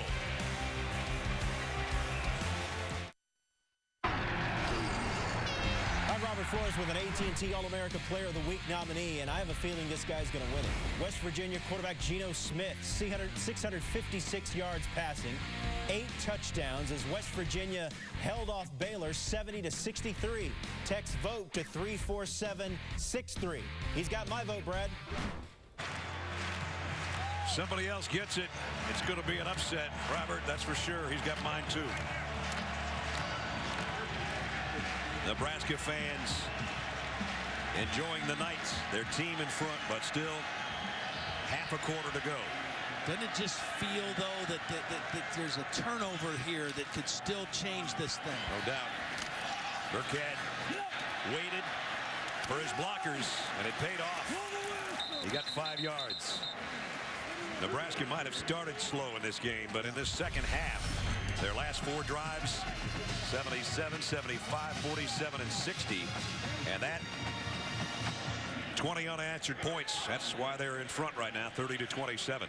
And they've taken a lot of steam out of this Wisconsin defense that was very stout in the first half, but it's starting to wear down a little bit. Badger defense been out there a long time, especially this half. On 2nd and 5, Burkhead following his blockers again for a first down at the 32-yard line. Holly? Wisconsin quarterback Joel Stadley briefly came out of the game after those 2 hard hits. An athletic trainer walked up to him, asked him a couple of questions. They both shook their head, and he appears to be fine. He's sitting on the bench with his headset on. Don't think O'Brien is going to come back in. It looks like Stadley will be able to continue. He's been roughed up in this half for sure. He's hung in there, made some tough throws.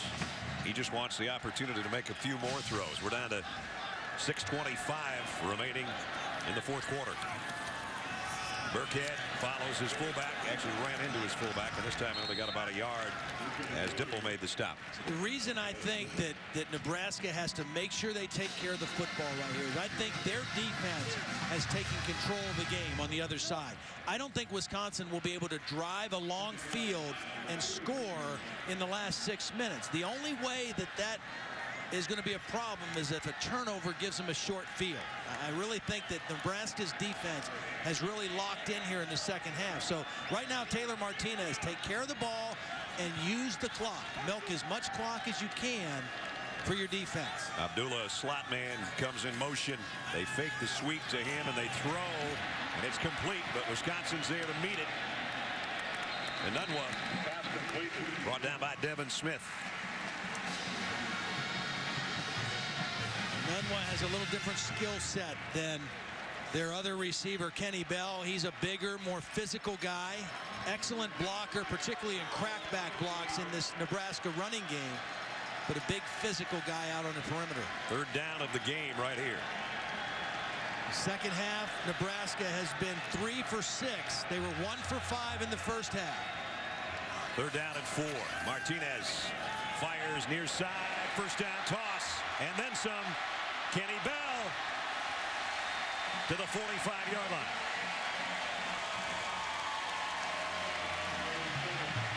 Good timing by Martinez. He gets good depth on his drop. He has good vision and then accurate throw to the outside. A soft zone coverage that time by Wisconsin, and another conversion on 3rd down. The clock winding down near the 4-minute mark, and Nebraska back in Wisconsin territory at the 44-yard line. Back to Burkhead. Not much. Beamer made the stop from the defensive line. But the clock's becoming a Badger enemy right now. Even though you're not huddling, if you're Nebraska, that doesn't mean you can't take your time. You know, and Taylor Martinez is the guy who has to control that. Just have a good pace. Don't let your linemen get in their stance and stay there too long. Use as much of that play clock and game clock as you can. So Danny O'Brien was warming up on the Wisconsin sideline. So we'll wait and see if they get the ball back, who the quarterback would be. Martinez keeps this one, and he gets collared by David Gilbert.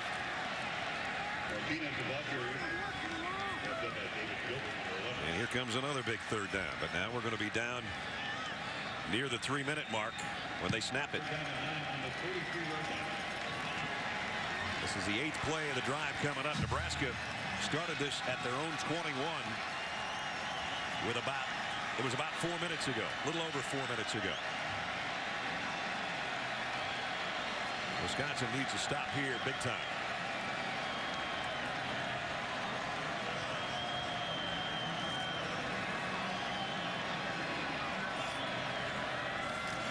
Martinez fires down the middle, a one-hopper, incomplete. So the clock will stop at 3:03 and 4th down. Badgers are going to get it back, and will it be Danny O'Brien at quarterback? Certainly looks that way. Stabby still had his headset on the sideline. First things first, the punt coming up from Maher. Well, I watched him work on this in practice. Now this is Kenny Bell, a wide receiver who's over here, and they're going to try to kick that ball high, and he's going to try to go down there and catch it if he can inside the 10-yard line.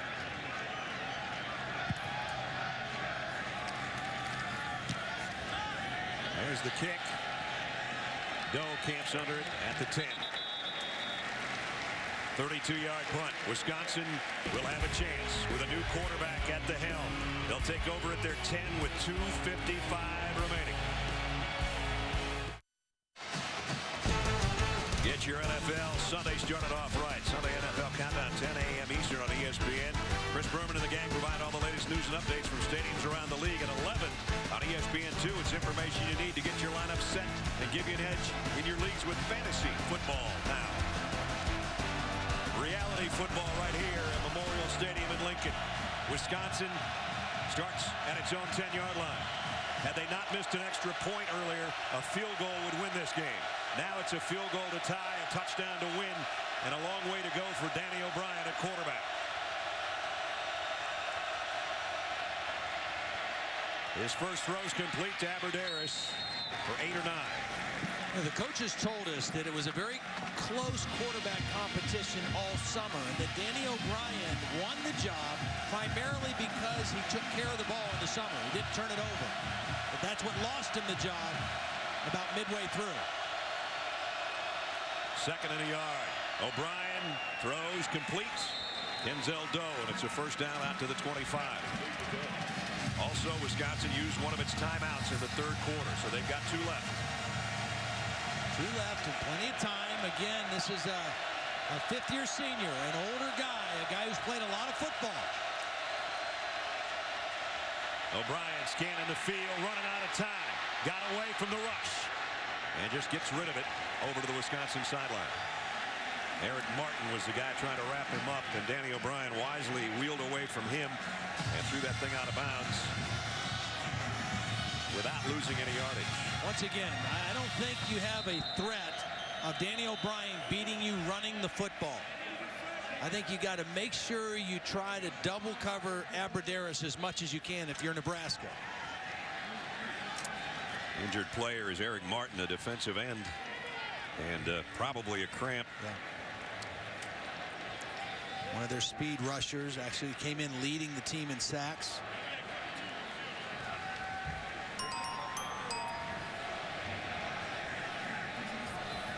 So this gives Wisconsin a chance to come over and huddle around the coaching staff. He's up and okay. Well, as okay as you can be when you get a cramp. You know, quite honestly, Danny O'Brien, and not that he played great, but he played okay earlier in the year. But I mean, he was walking into a very difficult situation because of what Russell Wilson did when he transferred in last year and the great success he had. A lot of Wisconsin fans just assumed Danny O'Brien would be able to do the same thing. That doesn't happen every year. Second and 10.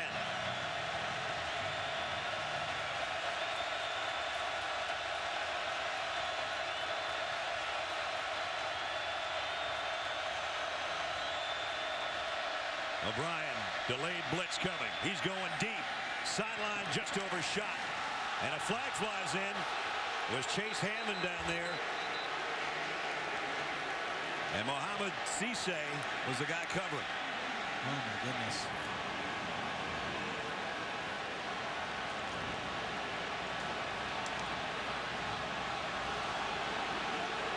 Was the pass catchable is another question. Pass interference. Defense number 4. 15-yard penalty. Automatic. First down. Huge penalty. There haven't been many tonight, but that's a big one. They're running stride for stride. There was a little contact. Looked like he might have had him by the elbow. Well, there it is right there. Right hand had him on the shoulder, had grabbed the jersey right on the 8 and the 9. Good call. Wisconsin first down at the 40. 2:08 remaining.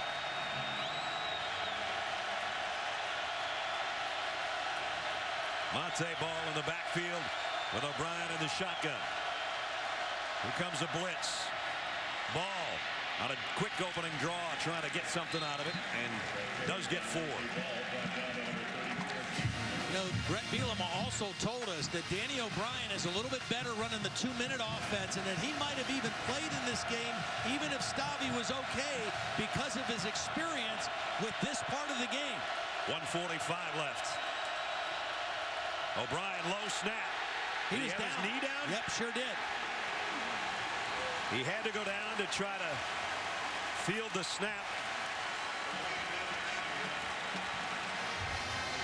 They may have to call timeout too. I think because Brett did. Yeah, the clock would restart. Yep, right there. Had to go down and actually stumbled around, and there he takes the knee.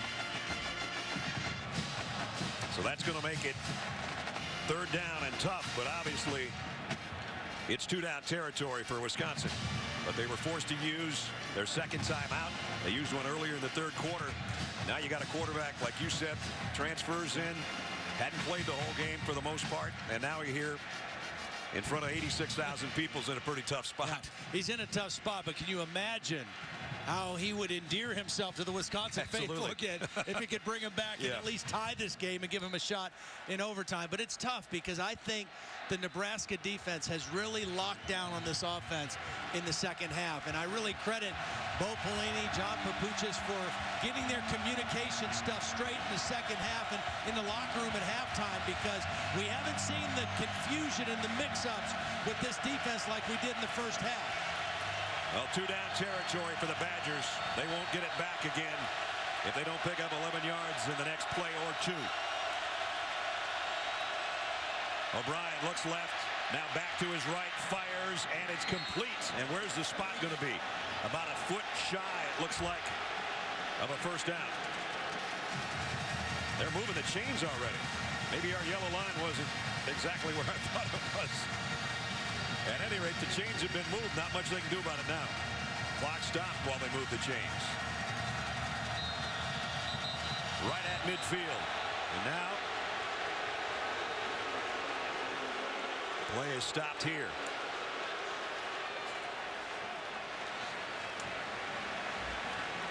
They're going to review the spot here, I think. Here's another look. The first down marker is exactly at midfield, the stick anyway. Now he had his feet, it looked like his feet might have been across the line. The ball wasn't. There you see the official coming in from the far side, and it would appear that that is maybe 5 chain length short. I don't know. His knee goes down, it looks like at the 49 and just 2 inside, feet. just inside the 50 where knees went down. Really a nice job by Danny O'Brien, though, stepping up in the pocket, avoiding the rush and stepping up to make the throw. You know, Brad, the other question now that Brett Bielema has to be thinking is, if we get in field goal range, which kicker am I going to let try? He's used 2 tonight.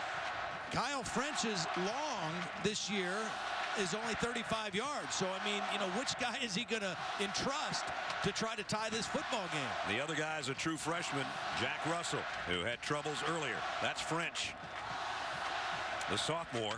Russell's the guy that started the game kicking.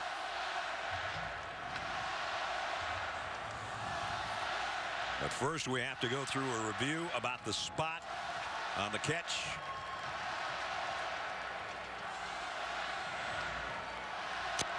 Will it be first down or 4th and inches?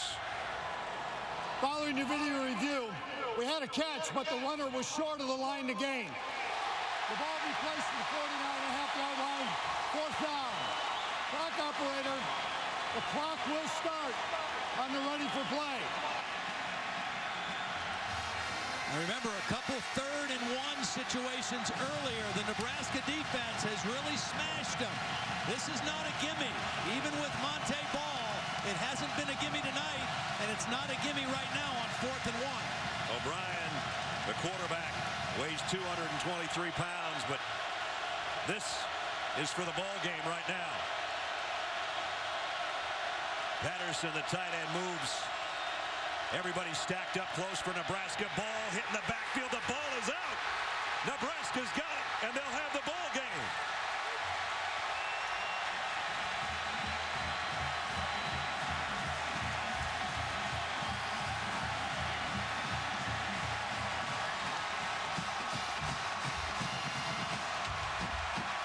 Harvey Jackson.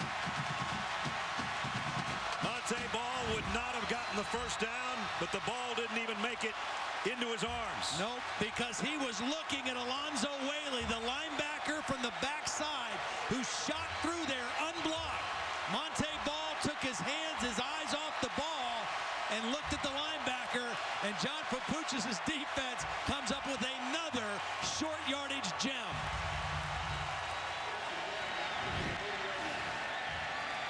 All the Cornhuskers have to do is take a couple of knees here. There's the first one. They trailed 27-10 in this ball game. They're 60 seconds away from a homecoming win. Alonzo Whaley is a backup linebacker who made a beautiful play on that 4th and 1. That was perfect timing. And a guy who rarely fumbles the ball, Monte Ball, for the 2nd time in 2 weeks, puts it on the ground. What a way to open up Big Ten play, huh? Brett Bielema is not going to take another timeout. Well, we got the tight end moved. Tight end moved. Well, we're set up for a pretty good one next week, it looks like, in Columbus, too, huh? That's where Nebraska will go next. Ohio State a winner over Michigan State today, and now the guy that played football at Ohio State, Bo Pelini, about ready to take his 4-1 Cornhuskers into Columbus next weekend. Reminder, stick around for the Ford wrap-up show after the game. Wrapping up a pretty incredible day around college football. And this was an incredible game on homecoming number 102 for Nebraska.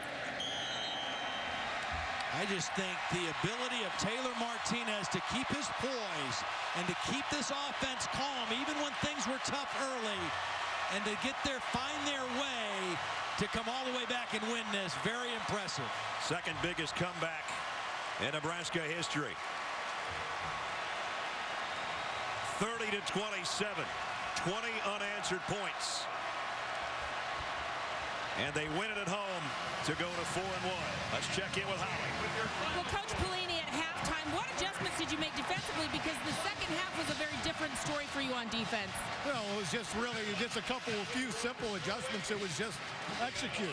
We made more plays down the field. We didn't make plays. We were in position to make plays in the first half. We didn't make many plays. And we just stayed the course. No one panicked and just persevered through it.